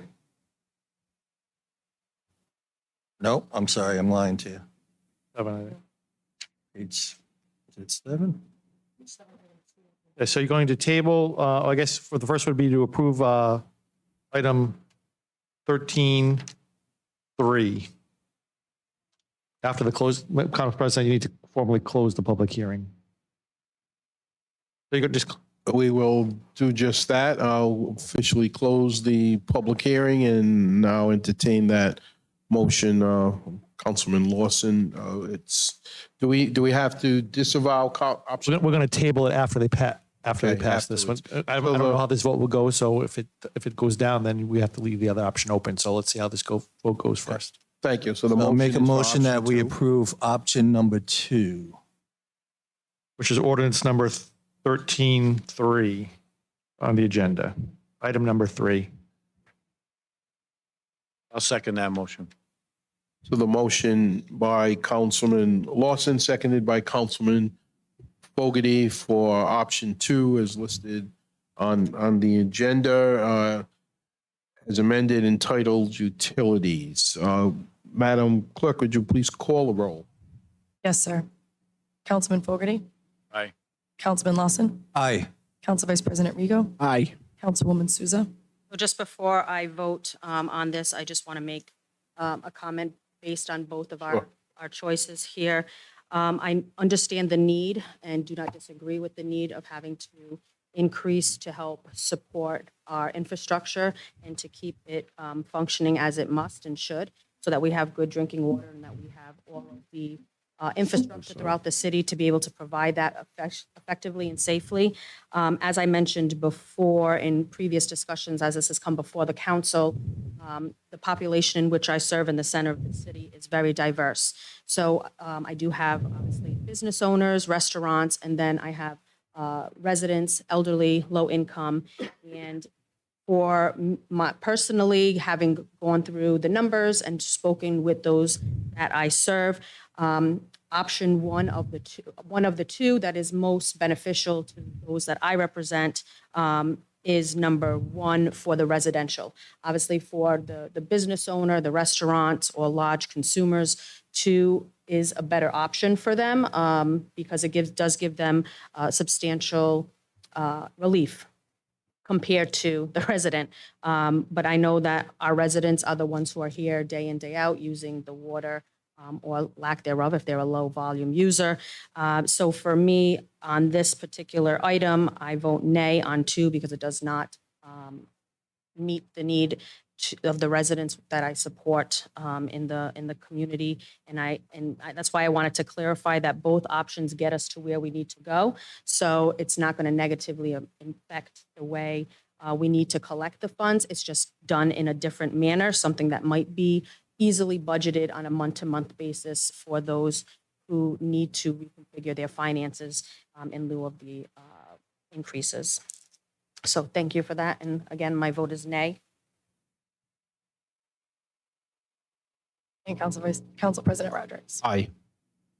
So motion passes 4-1. Thank you. Mr. President, I move to table option number 1. Motion by Councilman Rego to table the other option, number one. Second. Seconded by Councilman Fogarty. All in favor, say aye. Aye. Any opposed? The ayes have that, 5-0. We are going to move one item. Sir, is your name Anthony Hero?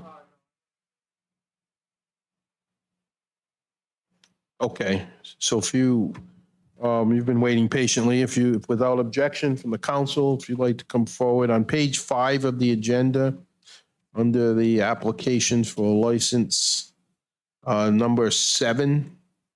7 through. Well, this is just to start with this, and then he has others. So if you want to identify yourself and who you're representing. Is the mic on, sir? Push the button. There you go. My name is Timothy Richardson. I represent Renewal by Anderson Windows and Doors. And Madam Clerk, which the first item, number 7, that he is representing, what is this for? Item 7 is application for license to solicit. It is a new application. The first applicant is Anthony Haru. The business name is Renewal by Anderson. The business address is 10 Reservoir Road in Smithfield, Rhode Island. Item 8 is applicant number 2, Tyler Andrews. Number 9 is applicant number 3, Jenny Twyman. And item 10 is applicant number 4, Jacob Carpentier. Okay, and sir, you're representing all of these Yes, I am. requests for a renewal by Anderson. So the first instance, you're looking for license to solicit, to go door to door, looking for a business, I assume? Yes, what we do is we go out and do customer service to all of there's over 1,000 of our customers here in East Providence. So we definitely want to touch base with them because we have found over a course of many years of research that a lot of people, they don't actually let us know when they have problems with windows and doors. So one of the problems that we, obviously run into is servicing those people in a fast and timely manner. So we actually kick that up as well too, while generating new business. Okay, and I'm sure that you know the procedure. You've either spoken to someone in the clerk's office or you know about identification and hours of the day and all of that. So I don't have any other questions. Anyone else? Any questions? Do you want to add anything, sir? No, it's Okay. very I'll- interesting watching all this. I'll bet. happen. Sorry, First we, council meeting, so. So Welcome to come back again. Mr. I'll make a motion to bundle C1 through C10, which includes that, correct? Correct. So I'll make a motion that we bundle C1 through C10. I just have a question on one of the applicants. Oh, I withdraw that then. And okay, Yeah, just I'll make the motion to question on the motion. Yeah, it was cutting out. Yeah, it's cutting out. Yeah, these are brand new, aren't they? It doesn't involve, so I mean, for this, I'll let you finish the motion if you'd like. Just motion to bundle. Okay, is there a second to that? Do we need a second before discussion on this point? We need a second if the motion's going to move, and then we can have discussion. All right, Seconded by Councilman Fogarty. A discussion now on the motion. Councilwoman? Thank you. So, sir, just on your, obviously, topic, when do you foresee your 4 employees starting to go out if it was approved, this licensing? What timeframe do you plan on them, or do they plan on going out into our community? So are you asking what time of day or just the amount of length of time will be in your town? Oh, okay, sure. Time of day would be based on what our city's regulations. Yes, absolutely. So we would generally just go for probably however long it takes us to visit each neighborhood. We generally don't, obviously, if we don't speak to a customer, we're not just going to go back and speak to that customer. So I would roughly say anywhere from maybe a month, 2 months, if that. Right, yeah, I won't hold you to it, but I'm looking to see if you were thinking of like a 6-month, 4 to 6 month timeframe of going through with the warmer months coming, or if you were going to try to hit the city all in one shot like politicians do canvassing. We do try and break it up so that obviously there's certain times of we have to deal with weather. So there's certain times that we have to obviously go to different areas, but we would try and kind of go to it all at once if we could. And these are employees that have been doing this for a while. Yes, absolutely. And we do rigorous background checks on each and every individual that actually comes on. All right, good. All right, I have no further questions for you, sir. Thank you. And these folks, they vet it, they get a BCI check, all that, Oh, yes, it is attached to the application online as well. and you carry a badge as you're out there. Oh, absolutely. We, whatever the town provides, we will make sure we have that on at all times. Also, we have a company ID as well, too. Yes, we, for solicitation licenses, it is required that they have a BCI check that they turn in. Mhm. Once it is approved by the Board of Licenses, which is yourselves, we then issue them ID cards that they're carried with them. And was the BCI done before? It's done right before they hand them in when they apply. All right, so when I see it on a docket, they've already had, okay. Already obtained it, yes. I'll make a motion to approve I licenses. think we already have your motion and. That was to bundle. Oh, we got to vote on the bundle. Right. Okay. So all in favor of voting on bundling the items? Aye. Aye. Any opposed? The ayes have it. Oh, sorry. One nay. So it's Oh, you don't approved, want a bundle? Well, I have a question on number 6, which doesn't pertain to this gentleman, so. Oh, That's the question. Yeah. oh, yeah. But, so just to follow up, Deputy Clerk, is it a national BCI that we require, or is it just a local? We do local through the secretaries. Not G's office or the, CI is national through the AG. The AG's office. because there are 2 different ones. All right, so that's good to know. Right, Chief, is that right? CI through the Attorney General's office. Attorney General's office. I don't know. Do they get their fingerprints done? Yes, they do. Thank you. Go back. I'm sorry. Go ahead. All right, so again, I'm done with, Okay. I guess that follow-up. So sir, you can sit if you'd like. you don't Okay, sure. Just to that. My question was actually for the seeker of the license for the mobile food truck. Well, All I right. think Well, that was let's separate. We were let's just go on doing, this. we were just bundling the Anderson Now we have ones. to vote on them. No, he was bundling 1 through. He was bundling, and then there's a motion to approve after that. I only want to approve the Anderson ones. I misunderstood. I only want to bundle the Right. Anderson ones, not anything else. That's what the motion was, and the second was to bundle the Anderson. No, it was everything. It was everything. The motion's to bundle C1 through C10, and then we would do a motion to approve after that. I didn't pick up on that. Yeah, I did. That's why I was asking the You question. can still ask Yeah, yeah. questions about it. Right. If you want to vote separately, pull it out. It's fine. So. So do you- questions. Do you want to amend your? Whatever you guys need. So If you have a I, question on 6, I can try and answer it for you now.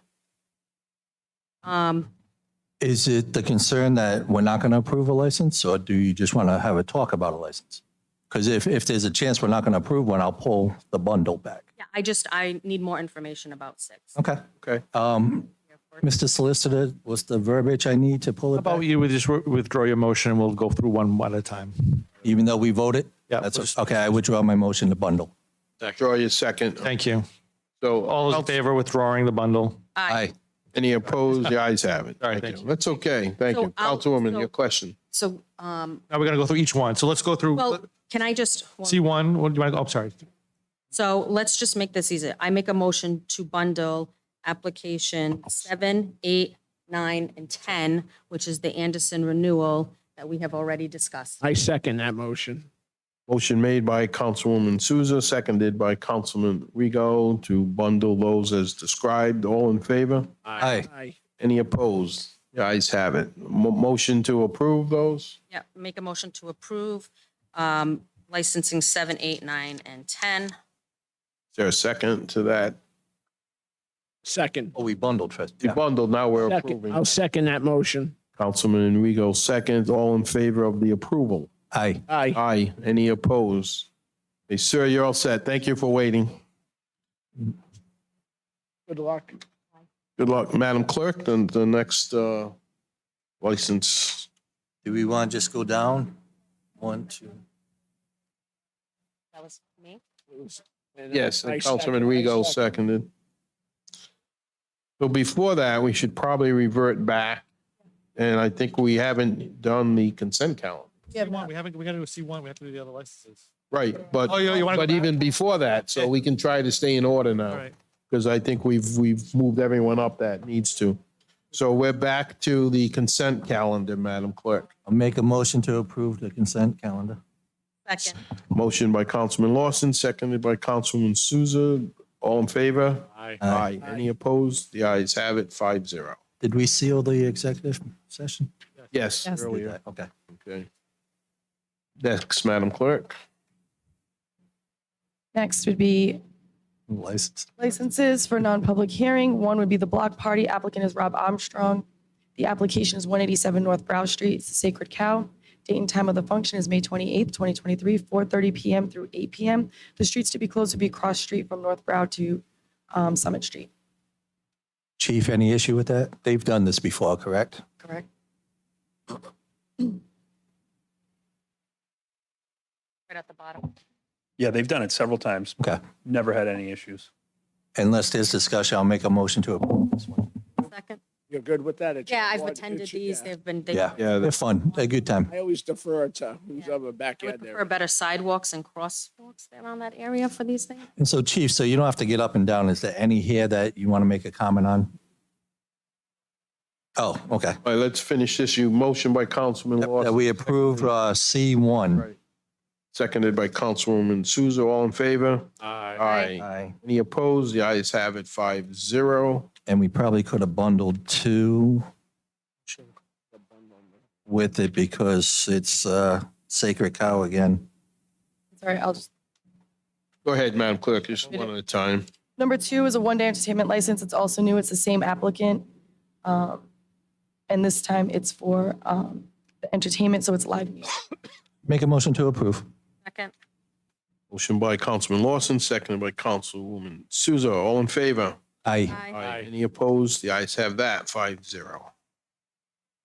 Next, we have a one-day entertainment license. It's new. It's the applicant is Alexandra Kavanaugh. The applicant location is 3070 Pawtucket Avenue, St. Mary's Academy, which is Bayview. The date and time of the event is April 28th, 2023, from 6 PM to 1 AM. It's the live music for Back of the Bay event that they do annually. Yeah, they do this every year. So I'll make a motion to approve.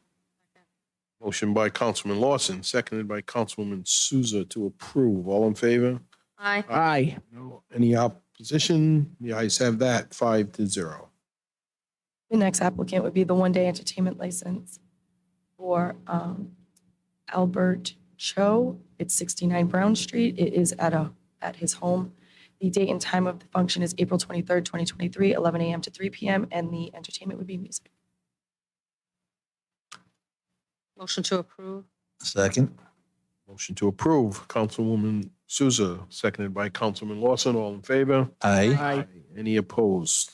The ayes have that, 5-0. Next would be a Class F1 application for a special event, which is alcoholic beverage. The applicant is Alexandra Kavanaugh. The application location is 3070 Pawtucket Avenue, St. Mary Academy. The date and time, April 28th, 2023, 6 PM to 1 AM. And this is the live music for the Oh, day, and it's their application for yeah, this is the same as the one we just approved. So I'll make a motion. alcoholic beverage. Yep. Councilman Lawson makes a motion to approve. Is there a second? Second. Second by Councilwoman Souza. All in favor? Aye. Aye. Any opposed? The ayes have that. Next item is mobile food establishment license/permit. The applicant is Joshua Bernier. The business name is Baby Duck LLC, and the business address is 38 Dean Avenue in Johnston, Rhode Island. So I just had a question regarding this vendor. I tried to look it up and there was minimal information on the business. And I just wanted more information, what type of a business it is. It's I know it's a mobile food truck. Yep. What kind of mobile- It's a taco truck. And have they, With duck meat. They have not done business here in the city because they cannot do business until they get a license from us. do we know how long they've been? I'm not sure I can go into the office and grab the application. We don't get the application in our packet. Do we? You know, if you would like them and request them, then I can put them in the packets. It's up to the council if they want the information or not. Has this applicant did all the paperwork, BCI check, everything? Like, we're at that point, so we're all set. I mean, there's nothing criminally coming back or anything. In our ordinance, did they submit on the application where they were looking to have their? They don't have to. It's a mobile food truck. Go anywhere. They can go anywhere. I'm pretty sure, I think in the ordinance, it spoke to, you had to coordinate with the police department. You know, they just couldn't park their trucks anywhere. That was one of the things that we talked about when we looked at the food truck. They had to give locations, or maybe it was The at. thing is, if we have an event here in the city, say he wants to be part of, Right. I don't know, the Yeah, the events at event at the or- carousel, he has to have this license in place first before he is allowed to even ask to be part of that event. And you have to follow the legal parking. And they have to follow state law also to get approved. How many do we have already existing food trucks, do you know? There's many, not all. Some are only licensed to do certain, because they want to do certain events in the city. They're not here every day. They just come in for whichever events. Some like to do 4th of July, some like to, so they maintain that license Maybe the Loof. This license is year round? These licenses are renewed every year, too. Annually, okay, thank you. I just remember that there was a situation with a food truck on Warren Avenue, and then. Not to be within certain footage of another business. Right, yeah, I know that, I just. So what was your question about? If in the application, they had to list where their intentions were for the permit to use.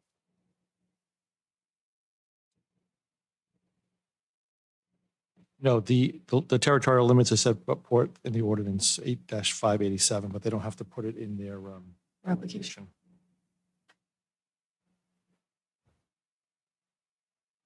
Any other questions? I would never think taco, reading baby duck. I did not either. That's what made me, that's why I couldn't, and then there was the business address, there were multiple business addresses on the Right. Secretary of website, so it was just very confusing as to what was going on. And I just want to be mindful if we're having, vendors in the city that we should know There a motion? businesses. Make a motion to approve. Motion to approve by Second. Councilman Lawson, seconded by Councilwoman Souza. All in favor? Aye. Any opposed? The ayes have it. 5-0. Deputy Clerk, I would just say, I don't know if the rest of the council, but I'd like to see the applications with the docket packet as a whole, Mhm. to avoid any of these further questions. Sure. Thank you, appreciate that. Absolutely. No one signed up for public comment. Appointments. So on to council members, item 1. First item would be traffic safety study, results from Lyon Avenue and surrounding neighborhoods, discussion only. Councilwoman Souza.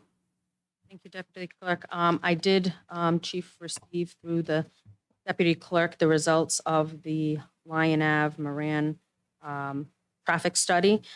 Not to my surprise, it's a heavily traveled street, and the speeds are comparable to speeds that are, again, throughout the city, with an average speed of 30 miles an hour from that Warren Ave intersection right to that Moran Ave, which is the first cross street into Lyons Ave, with the next stop sign with the same amount to the Jupiter Street, which is the first stop sign on that road.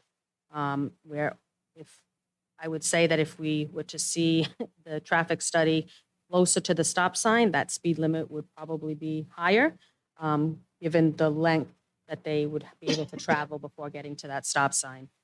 So again, I'm still in the opinion that this is, the ordinance is still necessary, that I presented for the stop sign at that intersection. And I do thank you for providing that data. Really appreciate it. Councilwoman, so we can also, the Waterfront Commission is going to be getting from the marshals a big traffic survey, that whole area. We can ask them for all these surveys and everything going on there as well. Thank you. Thank you, Councilwoman. Madam Clerk, I think we covered number 2. Yes, sir. Uh, Item number 3, 3. Department of Public Works, Parks Department staffing levels, discussion only. Councilman Lawson. Councilman. Yeah, just wanted to check, make sure where we at. We had allocated 3 positions, and I haven't heard that they were filled yet. I just want to know because we're getting into grass cutting season, prepping ball field season. Just want to see if you guys need anything. We got the money for these positions. We just haven't filled them yet. Just as a backup, before we hear from the director, yes, the prior council at budget time did approve the hiring and funding of 3 Parks Recreation Director employees to help out with the staffing. So that's the question now. What have they been hired? Have we started? We know we're getting calls now from all the organizations using the fields and parks. So where does that stand? We're working with the Human Resources Department, Dr. Perry, in regards to filling those positions and evaluating, also with the Parks Division, to evaluate those positions and move forward. Okay, and just to follow through, when you say evaluate, I mean, the budget items that were added were specific about these, I don't know if it was rec department specifically or rec/parks, but, they were not hires for any other agency or department. It was strictly for the parks and fields. So if you talk to Director Perry, could you confirm that? Yes. Okay. And can you let me know, and I'll let the council know, within, a day or two, if you can find out, and then I'll let everyone know, because Councilman said we're at the point now where these fields and parks, the work has to be done, and we've been doing great work. I noticed today on social media that Riverside Rec Ball Field getting some, and their team is starting up this week, and they're getting, if not finished already, some needed work. So this is not a negative thing. This is positive, but we put it in the budget last budget time, so the money's there. Let's get these entry-level positions filled. Do we know how many employees are out on leave for whatever reason? Do we have a rough idea how many people in the Parks Department we have actually shown up in the morning today? I couldn't give an exact number Okay. right now. Okay. To follow up, have we posted those positions? We have not posted those positions as of yet.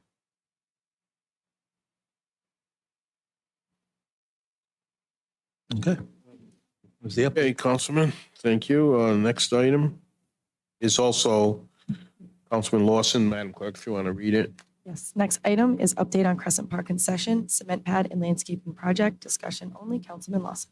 So this is more informational. So we got back a bunch of RFPs and asked Napoleon, they're going to start vetting them, and they'll figure out which one's the best.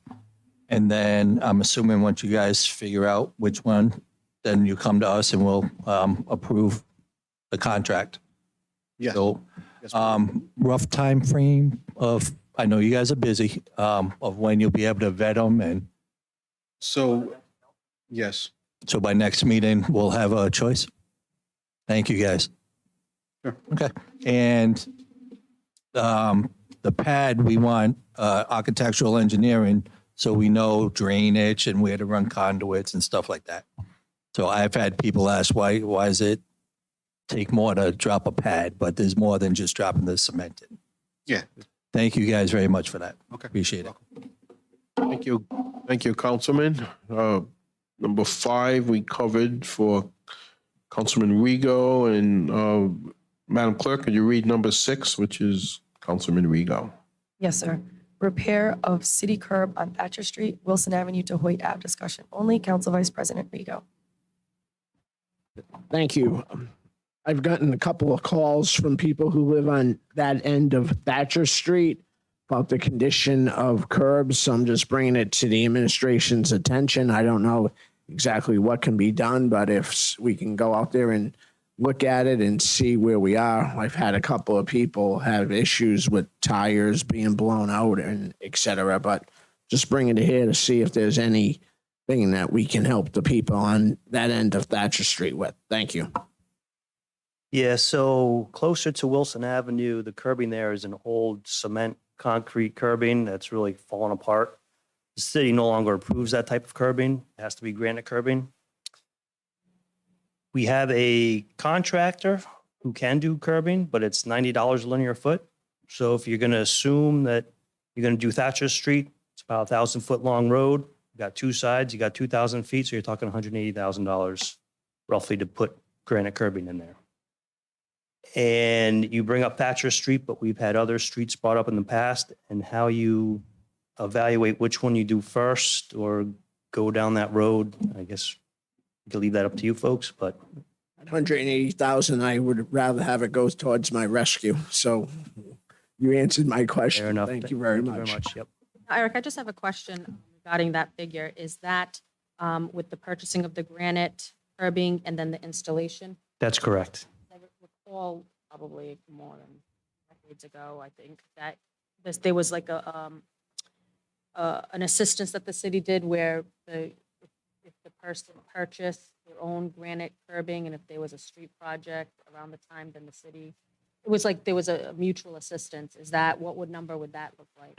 So that was part of that curbing petition program we had, where I think every year or every so often the council will put in $100,000.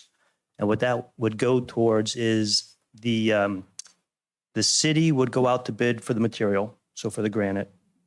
The homeowners would pay for the material, and then the city would also go out for a bid contract to install the curbing, and that the city paid for 100%. So that's how that worked back then. This contract, that number I gave you, is for a single contractor to purchase, install the granite curbing. Yep. And that was part of the $1 million sidewalk project that we have out there right now. Is there any way we can get some numbers as to what that might look like in case we want to provide that type of a project again for the city? Yes, sure. If somebody really wants that in front of their home changed, I know a couple of people had mentioned wanting to change their grass or sidewalk into cement, and they wanted to see, you know, if that still exists with the city helping out. It's providing numbers. You can provide numbers. Yeah, we have, it's probably going to be close to that $90. Maybe it'll be $60 more or less. But it's Everybody's property is a little bit different in size, so, you know, the number might be a little bit different based on their lot size. that's correct, but you can always base it on the $60 per linear foot. That doesn't include curb returns or transitions. So some of those pieces are a little more expensive. And I did, well, this is probably off topic, but I'm just going to throw it out there anyways. Any new builds on residential or commercial property, are we as a city, is there any place in our ordinance, are we requiring as part of the plan that they have cement sidewalk with granite curbing, or are they able to put loom down because it's obviously going to be cheaper? So the subdivision regulations require sidewalks and curbing. In some instances, if you're actually building a new road, you can get a waiver and do it along one side only. So the developments that are going on at East Point, the waterfront developments, those all have curbing and sidewalks. For some of the smaller, like infill subdivisions, if there's no sidewalks there already, they tend to give them a waiver on that. Curbing, planning department tends to like to see the curbing be installed. That could be a potential waiver that one would have received through zoning or planning. Planning, correct. Yeah, they'd have to ask it for the relief. Okay. In this Thatcher Street, does it have to be the granite? It can't be like, I see some sidewalks, you got the sidewalk and then it's just like a little grass mound. It has to have the curb along that road? So for pedestrian safety, we prefer to have the curbing there. Okay, so like on Legion Way where there's no curbs, use the sidewalk and then, Legion Way is a good example. There we have like just a Cape Cod berm that kind of comes up to it. There is no grass strip there. As you can see, that gets damaged by the plows. Okay. Gravel there all the time. It's not ideal. okay. I just want to make sure that this Thatcher Street is at least safe. 180, I understand is a big, but is it at least safe? Nobody's going to get hurt. I don't think anyone's going to get hurt. Okay. There are no sidewalks there, so it's not like they're going to trip and fall. There was a chunk of cement curbing that was kind of in the gutter line that we did pick up today. So we can monitor that, and if there's other safety issues, we can. Pick that up. I drove by after they came to me. I drove down the street. I could see where it was really cracking. Yeah, it was right behind a wheel this morning of a vehicle. So yeah, we picked that up today. Yep. Thank you. Thank you. Thank you, Councilman Rigo. Did you get answers to number 7? Did we talk? Okay, so we can. So Madam Clerk, if you could read number 8, please, on the council members. Yes, sir. Number 8, total number of property owner requests with Northeast revaluation for 12/31/22 assessment. Discussion only. Council Vice President Rigo. I'm trying to get just a number here. Everybody got the letters a couple of weeks ago as far as how many residents and businesses have requested to come in front of Northeast to appeal their. Yes, I spoke to the tax assessor earlier today, excuse me, and I think the number she had sent out earlier this week was 386. There were 17 more that signed up. So right now we have a total of 403. And did she by chance tell you where they are in the process of those 403? How many people, how many of those 403 has Northeast already seen? Again, you probably don't, No, this has been going on for a couple of weeks. Right? Yes, and it's going on till the 17th. And so at the end of the 17th, then the assessor will then input all that new information into the database, and then we'll try to come up with a tax rate within the next few weeks after that. So are you in good shape? I know we're waiting for the legislation that was on a fast track up at the State House, and hopefully it still is. Between that fast track and these appeals, are you in good shape time-wise? So we're up against the clock as far as tax bills going out. Excuse me, especially with people who, deal with mortgage companies and escrows and everything. It's already April. We're starting to get up against the clock. Not to put any pressure on you. Are you in good shape? Yes, right now we are. The bills are normally sent out somewhere right around Memorial Day. And then, so you got to get to the printer, say a week before then, which would be like the 3rd week of May. So we do have time. The legislation to change the tangible laws has been passed by the Senate. And I don't have a timeline on that, but they said that shouldn't be a problem getting that done in the next few weeks. And so that, and the revalve and the discussions and the changes and that will be done by the 17th. Did she also tell you how many successful appeals there have been? She actually just texted me. She's watching at home. And so she said that normally it's about 40% of them will have a change in their assessment. And, what she's seen so far has been a little bit here and there. There's nothing that would come to your attention and say that's a big number.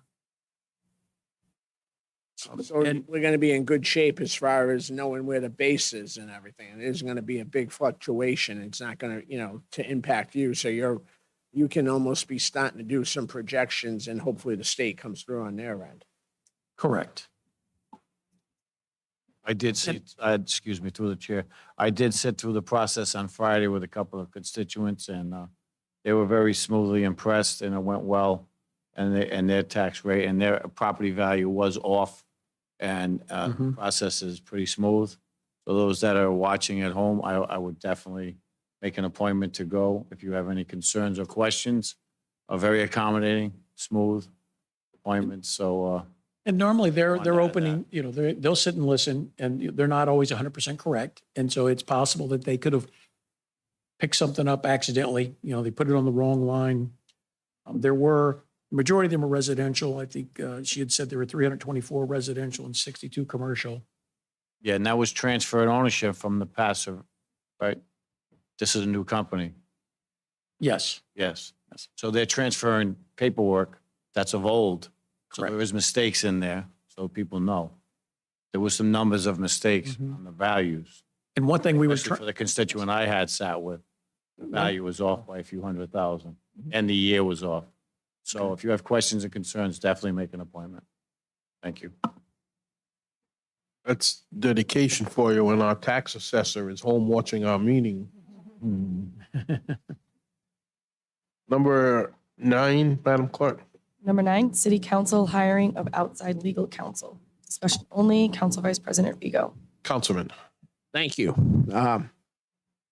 We have some situations coming up and it's more for guidance. We're looking at hiring a full-time city clerk and in issues that were even pointed out today that when we're looking at contracts that the solicitor is representing, I know the whole city and the mayor's office, but it's good for us to have an option to be able to go out and to, if we're going to ratify contracts and everything, maybe we have another brush over and, a look over, I should say. It's just an opportunity. I think we should maybe have some procedures down the line as to, what, and I'm not looking at, going out and getting legal counsel on every issue, but we should have a procedure in place, especially with contracts and the opera funds and everything, that maybe we should, have a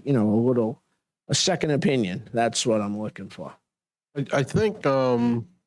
Solicitor, don't we have under the rules and procedures an avenue to do that? I think if you come before, if a council member has a request, I don't know if you want to. Yeah, so the council amended the rules early on to allow the council by resolution to hire outside counsel when necessary with an approval of the rest of the council. You could, down the line, if something comes up, you could bring it forward and we could do that. So, all right. Thank you. Anything else on that or good for now? Okay. Yeah, no, good point. Yep.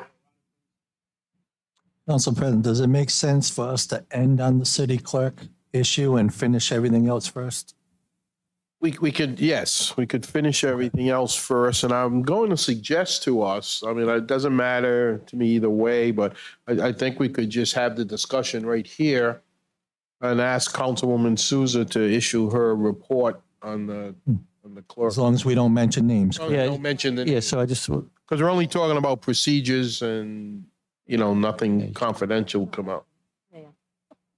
So, but in the meantime, if you want to skip 10, we'll come back to it. Yeah.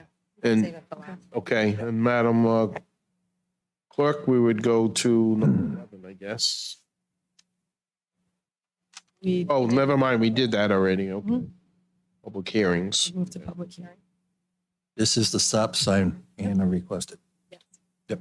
All right, so we have our own public hearings. It's ordinance for first and final passage or a second passage. So an ordinance and amendment of Chapter 18 of the revised ordinances of the City of East Providence, Rhode Island, 1998, as amended, entitled Vehicles and Traffic. The summary is Section 18-269B to place a stop sign at Lyon Avenue and Moran Avenue. Sponsors Councilwoman Souza. This is second, right? It's a second passage. Yeah. I think she had that, Councilman, because one of the one Gotcha. proceeding. was- Sometimes we have first and finals, and Right. sometimes we have Not a problem. Just wanted to make sure. So I'll let the council president open it up to the floor for open up public hearing. Sure, do you want to give a preface or? This will be a public hearing on the sidewalk request of Councilwoman. Sidewalk? I'm sorry. Stop sign. Oh, it's a stop sign, not a sidewalk. You were the sidewalk. We got too expensive for you.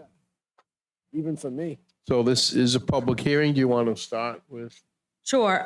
So again, I mentioned this as a safety concern in that area. The traffic study, as I alluded to earlier, under council communications, there justifies, in my mind, the need for a stop sign in that area to, again, slow the vehicle down as it approaches. And then there'll be another stop sign the same length from each corner or each street to the next street.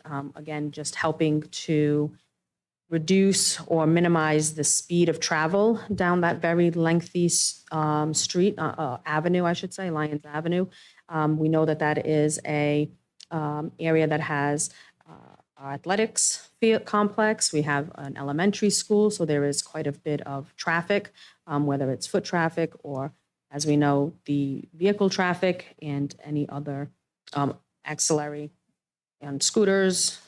Kids are in those neighborhoods throughout the day, especially now with the summertime coming. We will, when the events start taking place this summer and the ball games at the athletics complex, we just want to be mindful that we're being safe in those areas. And a way to help do that is to implement these traffic safety measures like stop signs or others. And I think even having a traffic indicator sign, that speed sign on that road, that avenue, would probably be helpful, again, so that people are mindful of how fast they may be driving in an area that is densely populated and has a school and, again, park. So with that, I make a motion, once public hearing is closed, to approve second and final passage. Thank you. Is there anyone here that would like to speak on this during the public session comment? You sure? Once again, anyone here present? I'll close the public hearing at this time. There is a motion on the floor by Councilwoman Souza to approve. Second? Seconded by Councilman Lawson. All in favor? Aye. Aye. Any opposed? The ayes have it, 5-0. Thank you. Thank you, Councilwoman. Okay, next, Madam Clerk, I think we did We already did them. the options on the sewer. Right. Go to continued business. Do not have any. We are under new business. Mayor Communications. Director Gonzo. And just a reminder, Council President, we are going to vote on the Community Development Week, right? Isn't there something we're voting on for that? Yes, I think that's coming up. I don't know if you want to bundle it when he talks about it. We can. He has a proclamation for it. We have one on National Community, well, sure, resolution. Yeah. Sure. I didn't know if you just wanted to do it together. For the resolution, I mean, it's just a proclamation. Whatever your pleasure, Council President. Yeah, well, why don't you mention it and. Okay. And then we can, I'll start off with the Coming right up. reappointment first. Is that okay? sure, why don't you do that? So Mayor Roberto da Silva reappoints Mr. Joe Gibson to the Tree Commission. Just some highlights of Mr. Gibson. He currently serves on the Tree Commission since 2021, looking to get reappointed to the Tree Commission, works for Redwood Landscaping Property Management, graduated from Western Illinois University with a BA in Communications, Journalism, and Marketing, has 40 years in horticultural landscaping, URI Master Gardener, licensed as a Rhode Island Arborist, and Rhode Island Certified Nutrient and Pesticide Applicator. This is, again, a reappointment in the term 1/1/23 to 12/31/26. Thank you. And that does not require council confirmation. We do have a resolution on the National Community Development Week. This is more or less a feel-good resolution. We spend hundreds of thousands of dollars, or we actually receive hundreds of thousands of dollars, community development funds. Mr. Gonzalez, if you want to describe it a little, then I'll ask for a vote on the resolution. Yes, definitely. The City of East Providence has been a participant in the Community Development Block Grant Program since 1974. The program focuses on public infrastructure, economic development, public services, and housing programs in the community. Device programs and activities for address infrastructure, affordable housing, community and economic development needs, which have helped build stronger, more resilient communities nationwide. The week of April 10th through the 14th, 2023 has been reserved for the recognition and appreciation of the Community Development Block Grant Program. And just for some of the financial figures as to how beneficial it is for the City of East Providence to be involved in this, the city has received upwards of over $3,700,000 of CDB funds that have been used to provide housing renovations for homeowners and renters, supported programming and services for youth, seniors, families, veterans, healthcare, affordable housing, and small business. These funds have been generated an additional $2 million, over $2 million in program income via loans and acquisitions for our community, and thousands of East Providence residents have benefited from these funds. Again, the Honorable Mayor Roberto L. De Silva announces the week of April 10th through April 14th as recognition and appreciation of the Community Development Block Program, grant program. Thank you. And earlier this evening, I know Mr. David Backrack was here.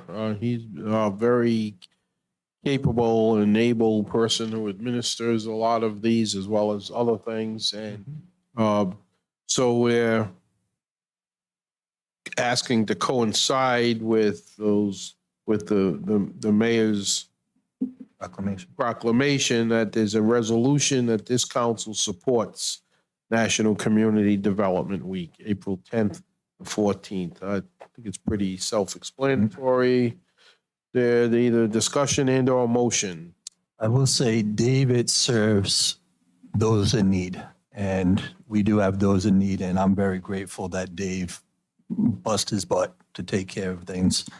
I've worked with him over the years on various things, and I'm very supportive. So I'll make a motion that we pass this resolution in support of National Community Development Week. Thank you. Councilwoman Souza seconds. I also second your comments on Mr. Backrack. He's a nice asset to the city. All in favor, say aye. Aye. Aye. Any opposed? The ayes have it. So that 5-0. So we'll just back up a bit to report of the city solicitor. We still have one item left under. Oh, yes, I'm sorry. I'm sorry. Council President, you beg my indulgence. I know that I recognize the lateness of the hour, but this is very important for the city of residents of East Providence to understand the tax amnesty. And I'll read from the letter, and I'll try to be as brief and as quick as possible. It's a letter to the Council President and members of the Council from Mayor Roberto Silva. As members of the Council are well aware, people have been impacted differently by the COVID-19 pandemic. Some residential and commercial property owners have faced real financial hardships, including loss of jobs, loss of business, and more. I've heard from property owners who have expressed that they just cannot get ahead. Residential, commercial property owners are still facing financial hardships due to the COVID-19 pandemic. As property owners try to pay down their tax bill and are making payments, these payments are going to interest only. Therefore, the property owners continue to accrue penalties on their principal. The city has the ability to force residents to pay on their overdue bills via tax sale. However, this program is a better way to offer relief to our residents who have faced so much during the pandemic to become current on their taxes. The program is limited in scope to those property owners who are already behind and have accumulated substantial penalties. Specifically, it will offer property owners some relief by eliminating up to $10,000 on the accrued penalties and interest. House Bill 6165, entitled An Act Relating to Taxation, Levy, and Assessment of Local Taxes, which was recently introduced at my request by Representative Catherine Kazarian, Jennifer Boylan, Matthew Dawson, and Brianna Henrys in the Rhode Island House, will help to provide some relief to residents. The act proposes to enable the City of East Providence the ability and flexibility to offer tax amnesty for two separate 60-day periods for fiscal years 2023 and 2024 for waiver of interest and penalties on overdue real property tax payments. I wholeheartedly support this bill because residential and commercial property owners have been hit hard by the COVID-19 pandemic, causing many to fall behind on their real estate tax payments. This is an opportunity to give our property owners a chance to catch up on their bill. By incentivizing people to be up to date on their past due bills, the city will be in a better position to collect revenues. Our administration is hoping that with this legislation, by creating this tax amnesty program, property owners will have the opportunity to stay up to date on their taxes. Again, my admission fully supports House Bill 6165 and respectfully requests that the Rhode Island General Assembly enact the bill into law. Signed, the Honorable Roberto L. De Silva. Okay, thank you. We have a corresponding resolution. We can hang on for a couple of minutes if we want and let Madam We actually Clerk- have two. Two, right? Yeah. So why don't we finish before we get to it and finish the reports of other city officials? Reports of other city officials, report of the city solicitor, the claims committee report. Thank you. As you know, the City Council met as a Claims Committee in executive session prior to the open session.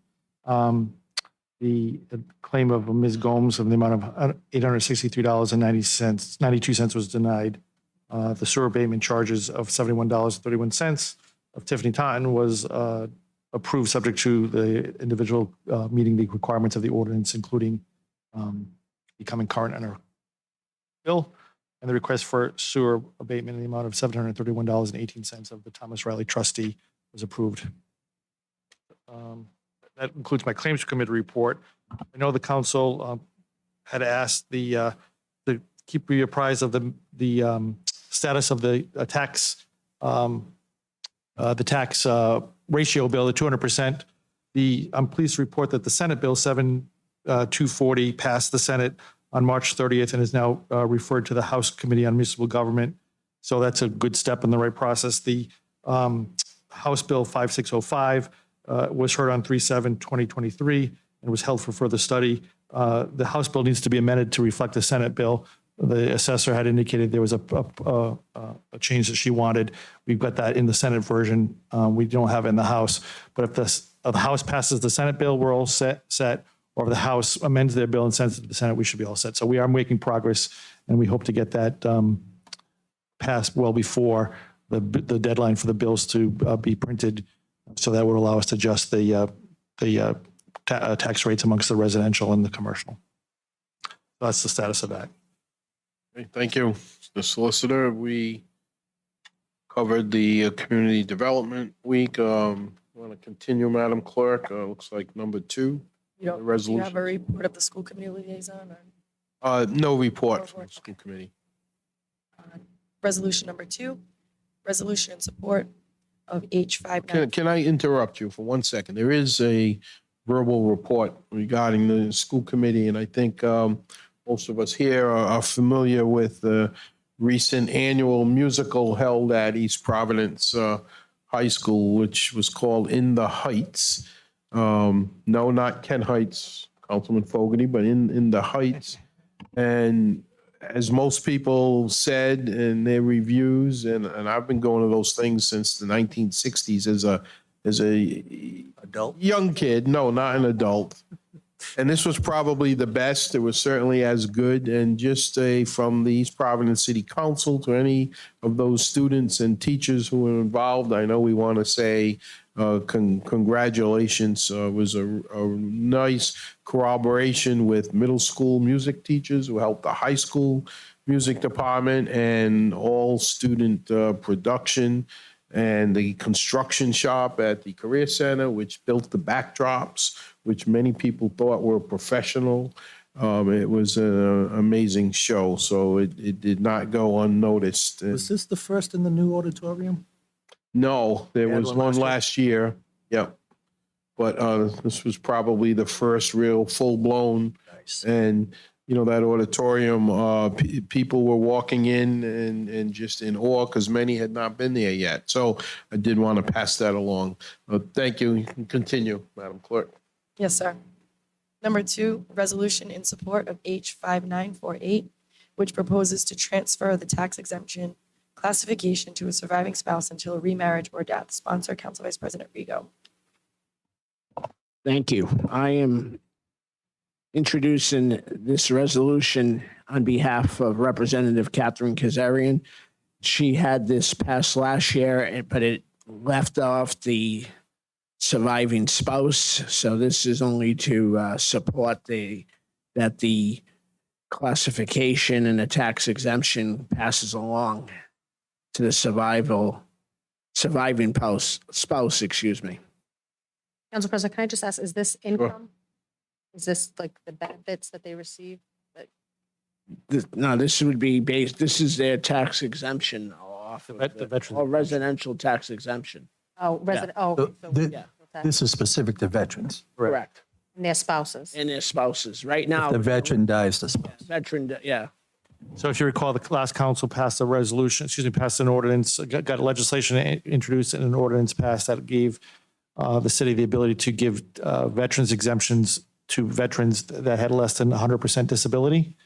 That was codified into an ordinance, and the statute that was passed did not allow that benefit to pass on to the surviving spouse if the veterans died. So this bill would allow the city to amend the ordinance to, if it's passed, to amend the ordinance to let that benefit pass to the surviving spouse. So basically, it's a transfer of the veteran's benefit to the surviving spouse for those people who are 100% or less disabled by the Veterans Administration.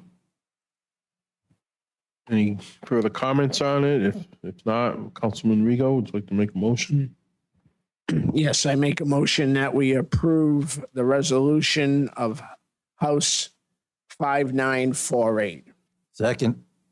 Motion made by Councilman Rigo, seconded by Councilman Lawson. All in favor, say aye. Aye. Any opposed? The ayes have that 5-0. Thank you, Councilman. Next. Next resolution is a resolution in support of H 6165, which would enable the city of East Providence to offer tax amnesty for 2 separate 60-day periods for fiscal years 2023 and 2024 for waiver of interest and penalties on overdue real property tax payments.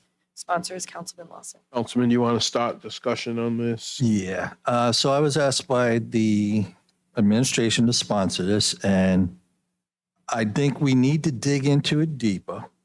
I'm going to vote for it tonight. I don't want it to sound like that, but kind of sounds like a Band-Aid. You know, why are we charging 12%? Why is it when people make a partial payment, it automatically goes to interest and penalty instead of principal? So this is just asking the state representatives, I guess they want to hear from us that we support this. So I will make a motion that we support this resolution, which states that there'll be a tax amnesty period. I believe mine's for the residential, correct? This would be for residential property owners who are in arrears.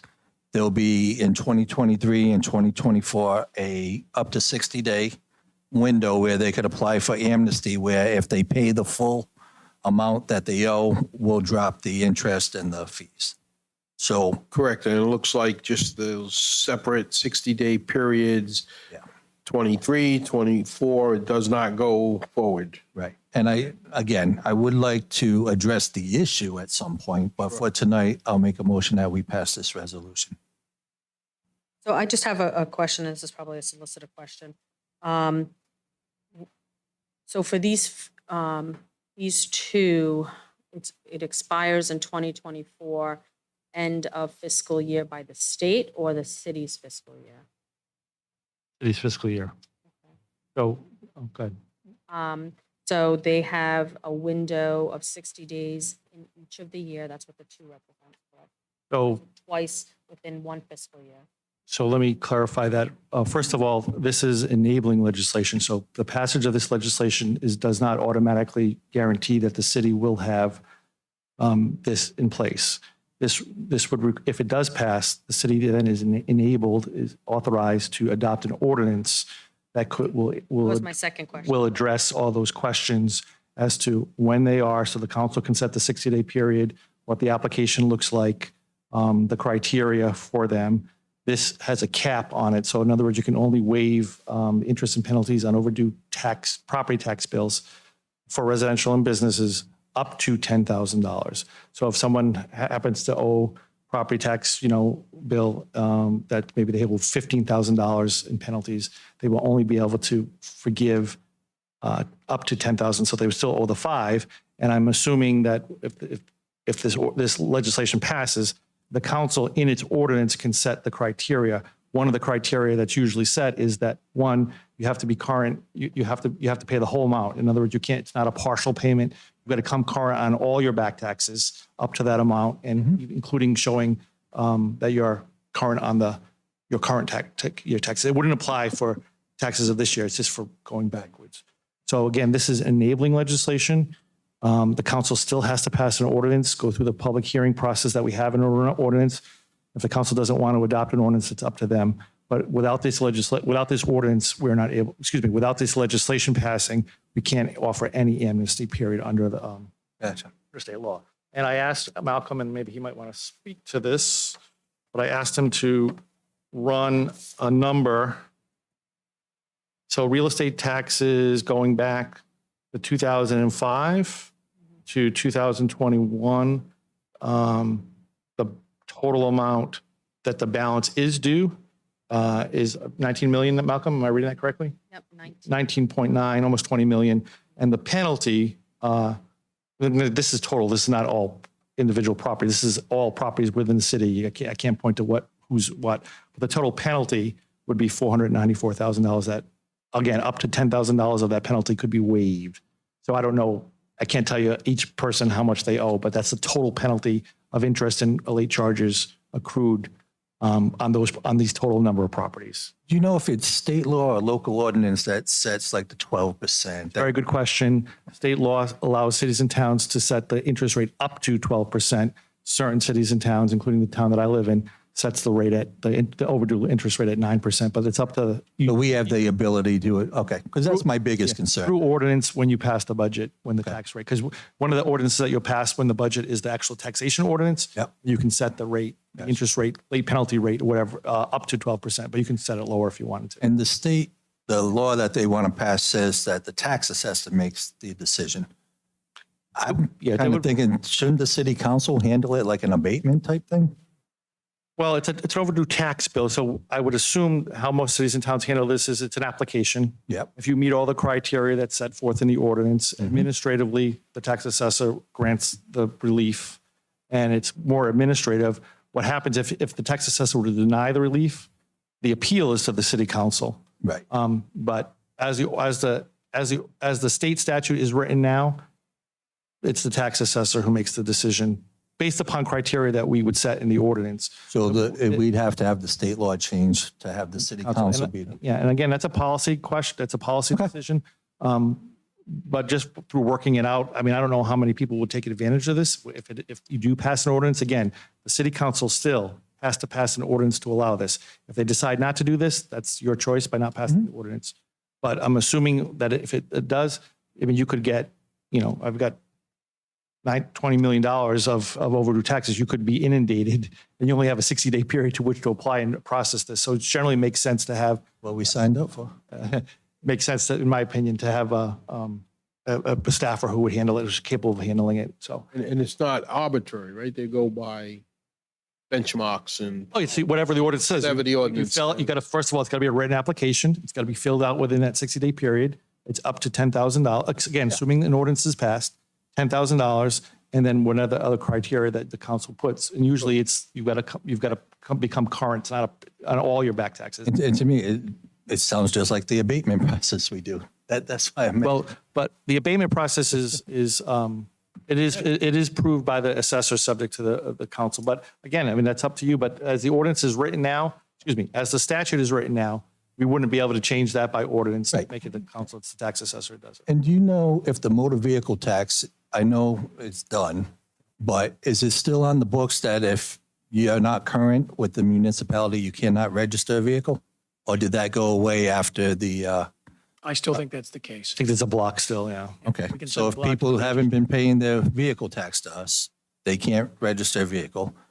And the tangible tax, if a business isn't paying that, we have the ability to pull a license, correct? If they're not paying their taxes? I believe so by ordinance, yes. Okay. Yeah. All right. So I will make unless there's more discussion, I will make a motion that we pass this resolution in support of, let me make sure. Sure, and we'll have Which number? discussion seconded by Councilman Fogarty. Discussion now. Go ahead. So this is step one of really step four. We do this tonight. It goes up to the General Assembly. They do their thing. They approve. Governor signs off on it, obviously. Then it comes back to us and we have to have ordinances. Correct. So realistically, they're so busy up there, getting busy, always busy, I should say. So we're probably looking at sometime July, August before it comes back to us. Right? No, I don't want to say. No, this but I before. mean, they're done at their session at the end of June, July, correct? So we'll know if they approve it by that time. Yeah, well, this is a local bill, so this is kind of on the fast track already. Well, we've seen fast tracks That's true. lately, so that's why I'm just saying. Councilman, the only thing I would ask is the companion Senate bill is S885. There's a companion that mirrors this bill. I would just ask that if you could amend the resolution to reflect in support of H6165 and S885 as well. Okay, I'm just trying to, When this was written, we didn't have the Senate companion. why don't I see the ordinance for the property tax? There is no ordinance. It's just, I mean, the resolution. Oh, here it is. Okay. So my motion was to pass resolution in support of H6165 and S885. 885, just 3 digits? Yep. And S885. They're going to make a motion to amend this resolution to include S885. I'd like to make a motion that we amend this resolution to include S885 along with H6165. Councilman Fogarty, do you amend your second I to amend my second. go along with that?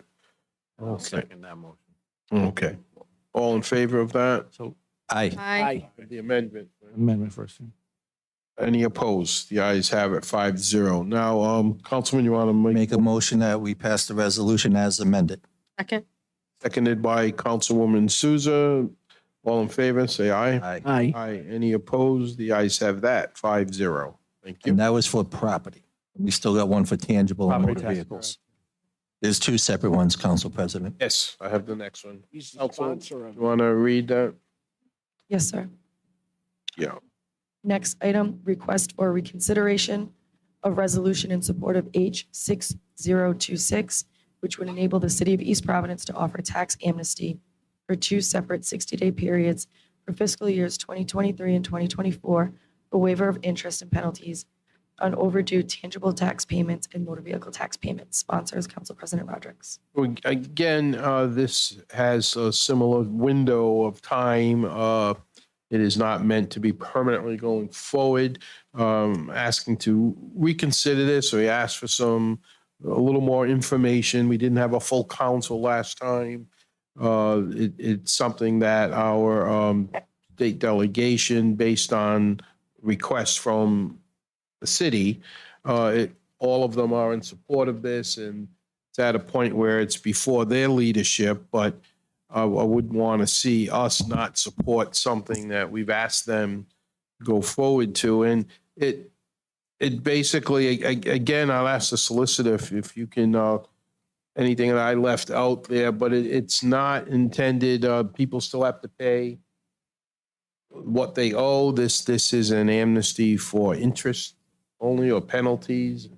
So again, I'm sorry. No, I just So- was going to ask if we had the number. I do. I'll give you, just hold on one second. So this is the same principle as the bill that you just passed, but this applies to tangible and overdue motor vehicle taxes.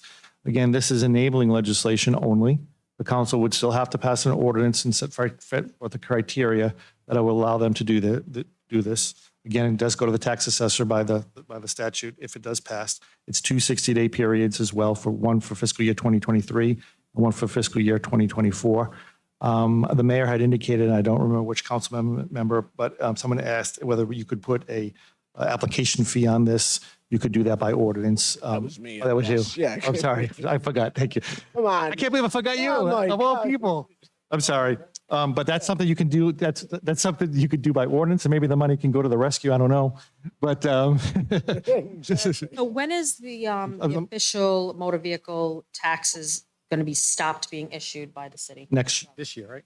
Yes, we will no longer send out any more bills. So when the bills go out for, starting in June. I thought we didn't have any more bills. There won't be any tax, any car tax. Correct. So these will be for all persons in the rear. So from 2006 through 2021, the outstanding motor vehicle tax bills are 3.8 million, and the penalty is 1.4 million. So you would basically, assuming that you'll get some of these, they'll be out of count. So that's the total amount it's outstanding, and then the penalty is 1.4 million. So Doesn't seem like there's less people out on the road, so are they driving all without registrations? perhaps, don't know. Those flat cameras will come in handy, huh? And then, just so I'm sure Councilwoman's going to ask, Yes. being thorough, it is the personal property, which is a tangible tax. The total outstanding principal from 2005 through 2021 is 5.2 million, And the penalty, overdue penalty for that same period for those taxpayers are $348,280. So it's hoped that by passing this amnesty, passing legislation in support, by passing a resolution in support of this legislation, that it would prompt people to come in and pay these overdue tax bills that have been outstanding for a while. I don't think you're going to get 100%, but you may get some. My experience in other communities is you get a good chunk of people who will come in and take advantage of it. It won't be 100%, but it does provide some people some relief. And again, I'd like to focus on the disease, which is the high interest rate, and why do we not let a partial payment go to principal, stuff like that. And I will tell you at the State House anyway, there is talk about getting rid of the tangible tax in its totality. So this could be the last year of the tangible tax. And just so you know, and Malcolm, correct me if I'm wrong, the first $10,000 of tangible property tax in the city is exempt. So Yeah. and 10,001 above, that's when the tax actually goes in. So, Awesome. Again, an ordinance still would have to come into play, Have but to we come could back, right. set some specifics.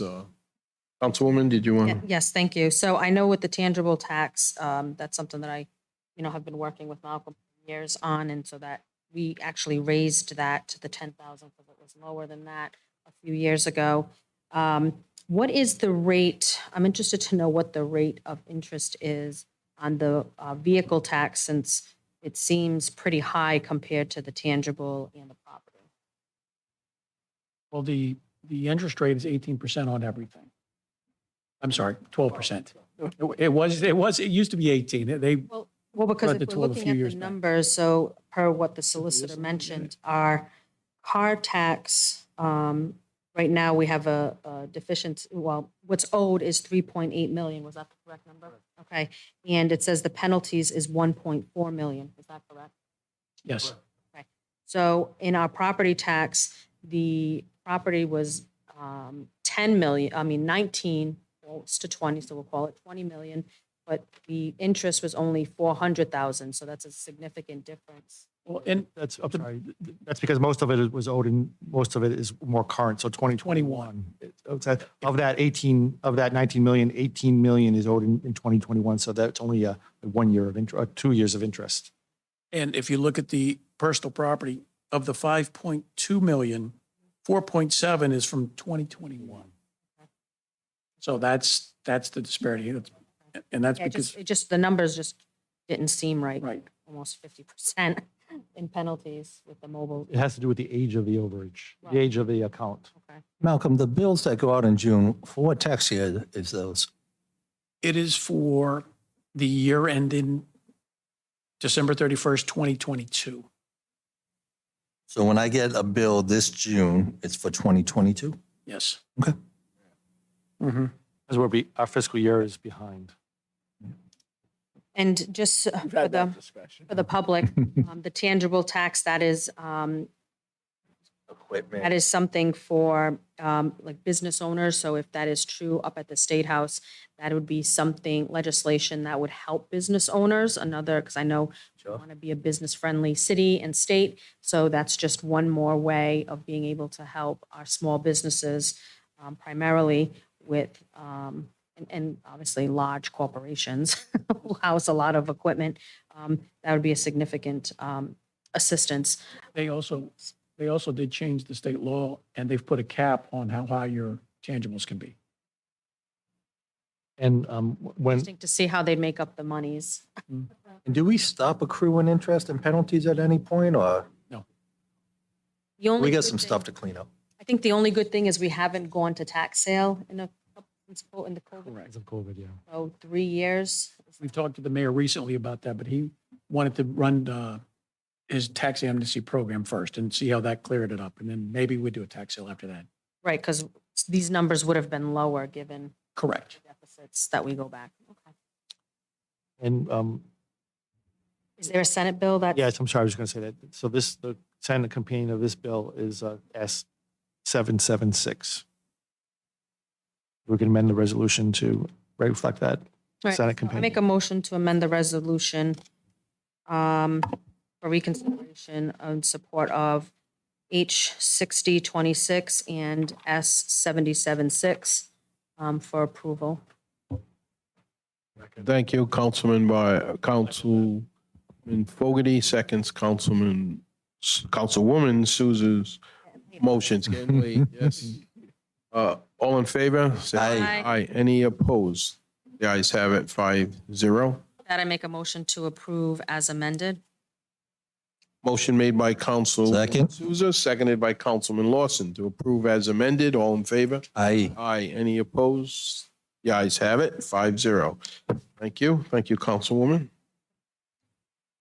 Madam Clerk.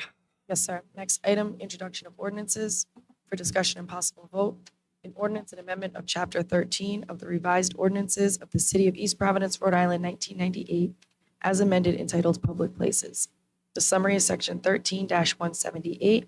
The purpose of this ordinance is to impose a fine against a person or entity who transfers or assigns a facility permit granted by the Recreation or Parks Division pursuant to their rules and regulations. The sponsor is Council Vice President Rigo. Thank you. Thank you, Councilman Rigo. We have had a lot of discussion on this, but if you'd like to summarize and. Well, I want to thank the Solicitor's Office as well as Recreation Director Diane Sullivan for putting this out. I think this, what is now in place will hopefully stop any future abuses that have occurred in the past. There's the instead of the slap on the hands, there's monetary penalties going down the line. And I urge passage of this, and I thank everybody again. Thank you, Councilman. Second. Was that a motion? I'm sorry. That was a motion, Councilman Rigo? Yes, yes. Yes, please. Motion. And I'll make a second, but this is for second passage. This is first. Sorry, that last one, she was just in front of me. Ah, okay, I'll second. Motion made by Councilman Rigo, seconded by Councilman Lawson. All in favor, say aye. Aye. Aye. Any opposed? The ayes have it, 5-0. And where are we? Next. City clerk.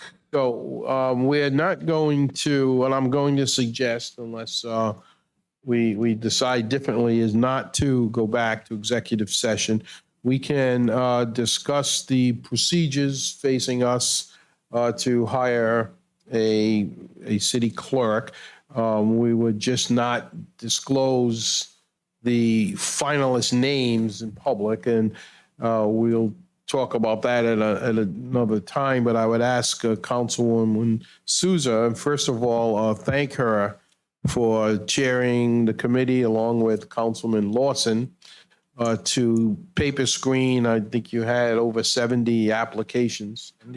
76. And make a final recommendation to the council. So if at this time, Councilwoman Souza, if you want to issue a report. Yep, sure. Thank you very much, Council President, and the rest of the council. I want to first start off by saying thank you to Ms. Val Perry and the Councilman Lawson for assisting in this process. I want to thank all of those who applied for this position and showed interest in our great city and for wanting to work with our council as a city clerk. We did have 76 applications to go through, so that's a testament to people wanting to be in the city, wanting to work, be involved as a public servant. So we thank again everybody who was interested. The vetting process, we spent the weekend looking through each of the applicants. We met for one night, a few hours, and we evaluated the applications. We set up a parameters of what we thought were best qualities for a city clerk, including managerial skills, education, even though that wasn't a requirement, along with a government experience. So having talked through those and vetting them very thoroughly with conversation, we came up with 6 candidates. I know initially the conversation was 5, but we felt that we found 6 good, strong candidates that the council could make a good formed decision and choice on. It was also open for any council member to choose out of the 76 any ones that they thought might be appropriate for the position. Communication had gone out to council. There was none that had come forward. I know council members had some choices in their mind. Communication was given to council members in executive session with the list of the 6 that were vetted through the subcommittee and some suggestive outlines of our next steps. So next steps would be, and this will be open for obviously conversation, is one, setting date in executive session where we would interview the candidates. Obviously notification, so I would assume council president, or if you would like me, would send out a communication to the 6 applicants on offering them the opportunity to be interviewed by the council at a date to be set.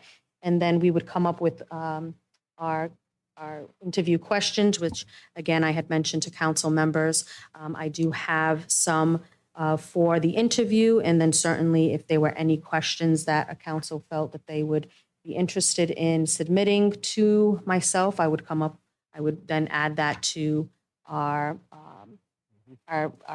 vetting process, and then we would, after have gone through and met with all 6, we would determine who would come back on a second interview, again, a more informal interview to get to know the person a little bit better after having met the first time, going over their professional qualities, and then making a final determination for offering of a position with potentially a backup in case somebody is not interested in the position that we may initially have offered. Thank you very much. You might have some more to add, but I would just say that the offer to add a name, and I don't think I have any other names to add, but technically would come after we got the 6 or the 5, because we might have had some of these. So it's still on the table. Councilman Lawson, you were already involved, so you're probably all set. But if Councilman Fogarty, Councilman Rigo, now that we have the names, and this is the first that any of us have seen this other than Chairperson Souza and Councilman Lawson. So if you want to consider this, overnight or whatever, the next couple of days, and just send in email to Councilwoman Souza and myself, and we'll send it to the whole council that we're going to add a name, so there could possibly be one more. I have put together, after talking to the director of HR, and this is something that the city council has final say over, but this is a couple of you have asked, and this is a basic outline of benefits and amenities that similar level administrators would receive. We have the final say as a council, just the 5 of us, to change this. But we know that we set a salary already, a range of 65 to 70,000. And so that we'll determine at a later session. That's for pay, that doesn't include. That's just pay, right. And this is similar to benefits. I'll pass this down. You can just take this with you.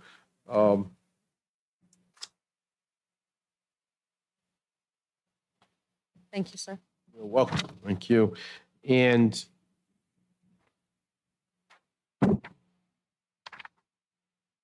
You gave me an extra one. oh, extra one. Everyone has this. I think that maybe at an executive session or it can be in public session. There's nothing too secretive here. We need to just outline a couple of things.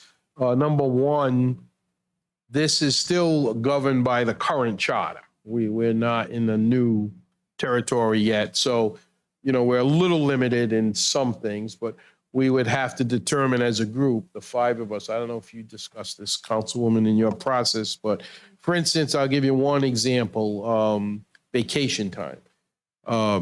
We're at liberty to set that. We just need the procedure that the person would have to probably let me know, and anything that they let me know, I would let all of you know. But there has to be a procedure where the HR department, someone in City Hall, has to record that. Person can't just call me as a council president and say, I'm taking next week off, and I say, okay, and nobody knows about it. City Hall has to know about it. You all have to know about it. You're right, Director of Administration. Now, they're not going to say yes or no, but if to know about it, I mean, there may be 3 people out that week in the clerk's office. So we'd have to look at that. So that's all easy stuff we can work out. So look over this sheet that you have. And what about a timetable? When are we thinking that we might want to So if I could, schedule an interview? And do you think one night is enough for? so I would say let Anna reach out to these folks, see if they're still interested. Right. And then once we know that number, we got to follow OMA from here on out because there'll be 5 of us, correct? Right. So Correct. we would have to schedule and then advertise. Sure. Do we want this? We have to decide if the interviews will be in public. Probably not We because already said they were. these We people, already said they were. right. In Well, hold public. on. We have to So, officially, say it. Right, but does it have to be on a council meeting night? No, Or, no, it you know, could be any, okay. any night in an executive session, but advertised. And we probably have to open up out here. yeah, so just so you know, so my recommendation is that once the people are confirmed, that you send them a letter inviting them to whatever the date you are. Under the open meeting law, they actually have a right to request that interview be held in open session if they want. That's their right. So, but usually say, we intend to have this in executive session. If we don't hear from you you have the right to ask that to be open. Very few people do it. Can you help us craft that letter? Yeah. Okay. And if we don't hear from you by a certain date, we'll assume that you waive your right to have an open session. So, but generally these things are done in closed, but you never know, someone might want to have it in open. And you always reserve the right at the final to have open interviews if you wanted to anyway. Sure.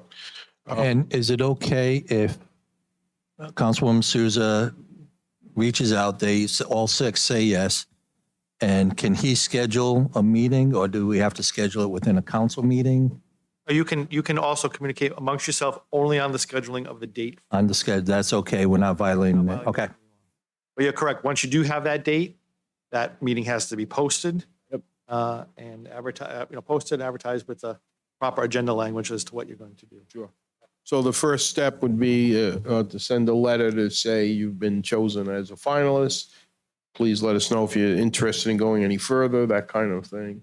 And that we will get back to you, a letter, and then we will get back to you with the, Or I frankly think it's just better to send them the letter with the date now. If you guys agree on a date now or tomorrow, whatever, but agree on a date, send them a letter. The clerk's office or the HR can certainly send them a letter. so we had set an original goal of by the end of April, hiring this position. We might have to go into May. So can we pick a day now for an interview? Or what do we think? Anybody have an idea or what? So, the last week of April, is okay, like the Tuesday, Wednesday, Thursday. Wednesday, Thursday are probably better. So the 26th that and 27th, Pushes us into a May appointment. right, Okay. right. The next Thursdays 2 work weeks better are very, Tuesdays were good for you, okay? I can pretty much free up. As a reminder, City Hall closes at 6 PM on Thursdays, and we do hold municipal court that sometimes does run past 6 o'clock. yeah, we'll be in, Yep. we'll be in. We have to open meeting. We can open anywhere. I mean, we can open outside. In the lobby. Yeah. Yeah. So what Yeah. date are we looking at here? The Last 26th, Thursday? The 27th. Let's see. 26th is what day? Yeah, my Wednesday. calendar open. Or even the 19th. The 19th is all right.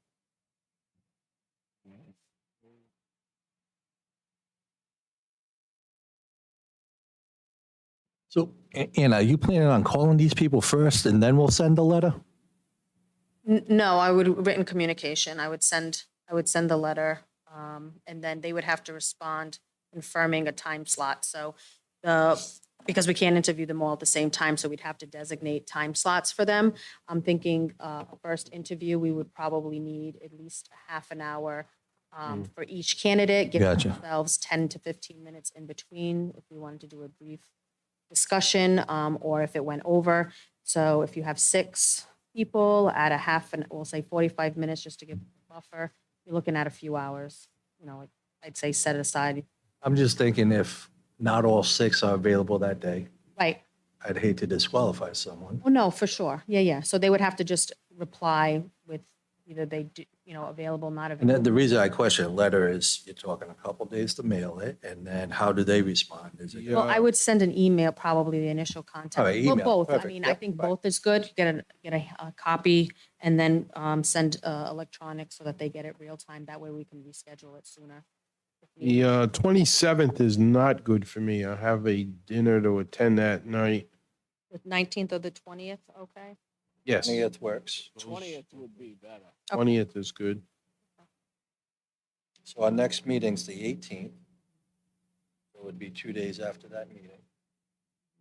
And then realistically, Council President, depending on how it goes, the first week of May, we First can week of appoint. May, first meeting in May.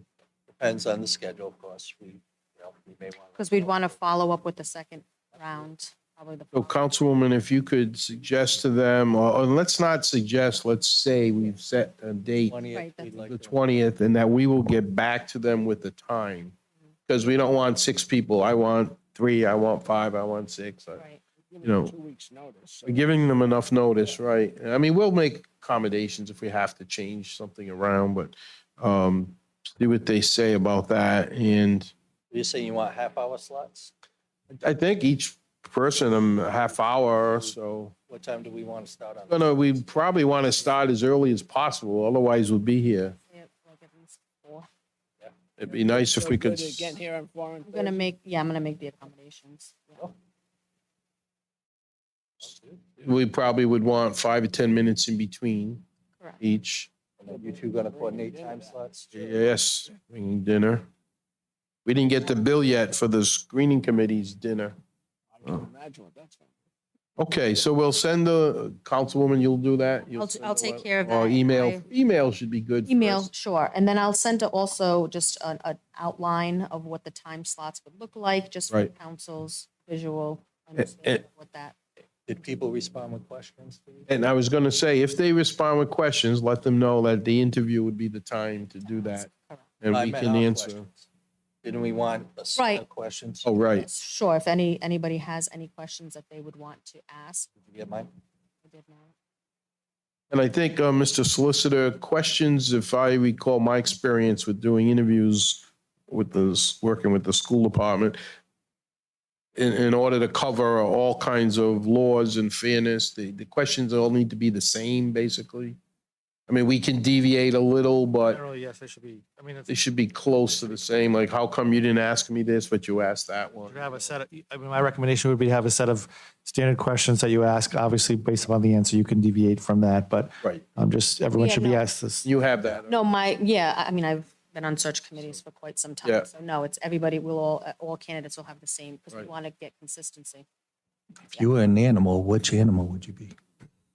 Those are one of those fun questions. I am tired. I'm sorry. I'm wondering if you, it's up to you, but once you send a letter out, you want to have a contact in the HR department to schedule the times. If you know the times you're going to start, have them call maybe Joan or someone in the HR department to schedule the time. Might Yeah. not be available. I know your schedule is Yeah. crazy. Yeah, that's a good idea. I Sure. can meet with Joan. And now that you mention that, I would add that I want to thank Joan Kazarian in the HR office. We kept this process, and Councilwoman Souza and Councilman Lawson and Valerie Perry, the 3-member committee, I think did a good job of keeping this very confidential. There were no emails sent out about the applications because, as Ms. Kazarian said, emails can get forwarded and things can get out, not intentionally, but, so we all had paper. Councilman, I think Lawson, you delivered them. I will be billing you all for the gas. Yes, for the gas. Will be billed. So it was a good process, a very open and clean process, continues to be. It's just within the city council. We've had, of course, need legal help, and there'll be a better time to do this, but of course, can't thank enough the deputy clerk for, when we had a question about this process, you have stayed away from it because you'll be working in that department, but you've been a big help, and not only with this, but from day one, that really helped bring us up from a, well. So, any other specific, get in touch with Councilwoman if you have another, or call me if you have a different question we didn't cover today. And I found your question. And we do have to pave her street. Yes. I almost had to do a pothole repair. Pave it, is it Anthony or? Summit. Summit. April 20th. I thought there was 20th. lakes in the road. Interviews. I mean, there are other buildings, but this is probably the best place to meet and, do it. At City Hall? Yeah. Well, unless Kind of there's a. intimidating, isn't it? What or Do something. it in, like, when Yeah. we go to executive session, it's a little bit more. Yeah, that's intimidating. Have some. I'll look. Oh, yeah, There's no. what that night? We might open it here and then go into, The 20th, I believe, is a Wednesday night, right? Yeah, so there's no court on a Wednesday, but I do have to check to make sure that all the rooms it's available. No, it's a Thursday. Thursday. 20th? April 20th? Yeah, All right, April 20th is a Thursday. It's a Either Thursday. way, I still Yep. have to confirm that there are rooms available because there's other boards and commissions that also meet. Can we use your office? Feel free. Awesome. I The break room upstairs on the 3rd floor. I will be there, but Anything else on this yeah, process? if you want to hold it in this building, I just need to know. what- Yes, we want to hold it in this building. The others close early, like the libraries, Weaver, that, you'd have to be out of there by 8. The schools, that's difficult to. Does it have to be in a public building? Yes, has to be in a public building. Senior center, but again, we'd have to get someone there to open it up. And so right here is the best. Yeah, but don't they have custodians in the building that can let us in? We have them here. Yeah. How about we just see if it's available and the city deputy clerk will let us Yeah. know. If it's not, then we'll make alter Yeah. arrangements. Just, I'll need a time that you want to start and the docket for, okay? And the docket will have to be posted 24, 48 hours. It'll be the 18th by. Yeah, we'll 4 get p.m. you all of that. We'll just So you confirm. will not be able to start your open session here. You may be able to quickly and then adjourn into executive. Just because we're pretty much already set up. We're setting up the court at 4. But we can try to hold off. Yeah, for we a just few need minutes. We can do it in the same room and then just say we're going to executive session. Yep. Right. So if you have another comment or question you didn't think of tonight, let Councilwoman know. I would ask that you also copy me on that so I can keep us all in the loop. And other than that, again, thank you, Councilwoman and Councilman Lawson and everybody. Is there a motion to adjourn? Motion to adjourn. So moved. Did we forget something? We're We gonna, need to close, we technically didn't close the executive session, so before the adjournment, is there a motion? Motion to close executive session. Close executive session. Second. We've already sealed the minutes, seconded by Councilwoman Souza. Councilman Lawson made the motion. All in favor, say aye. Aye. Aye. Any opposed? Motion to adjourn. Motion to adjourn by Councilman Lawson, seconded by Councilman Fogarty. All in favor? Aye. Aye. Any opposed? The ayes have it. Thank you, everyone.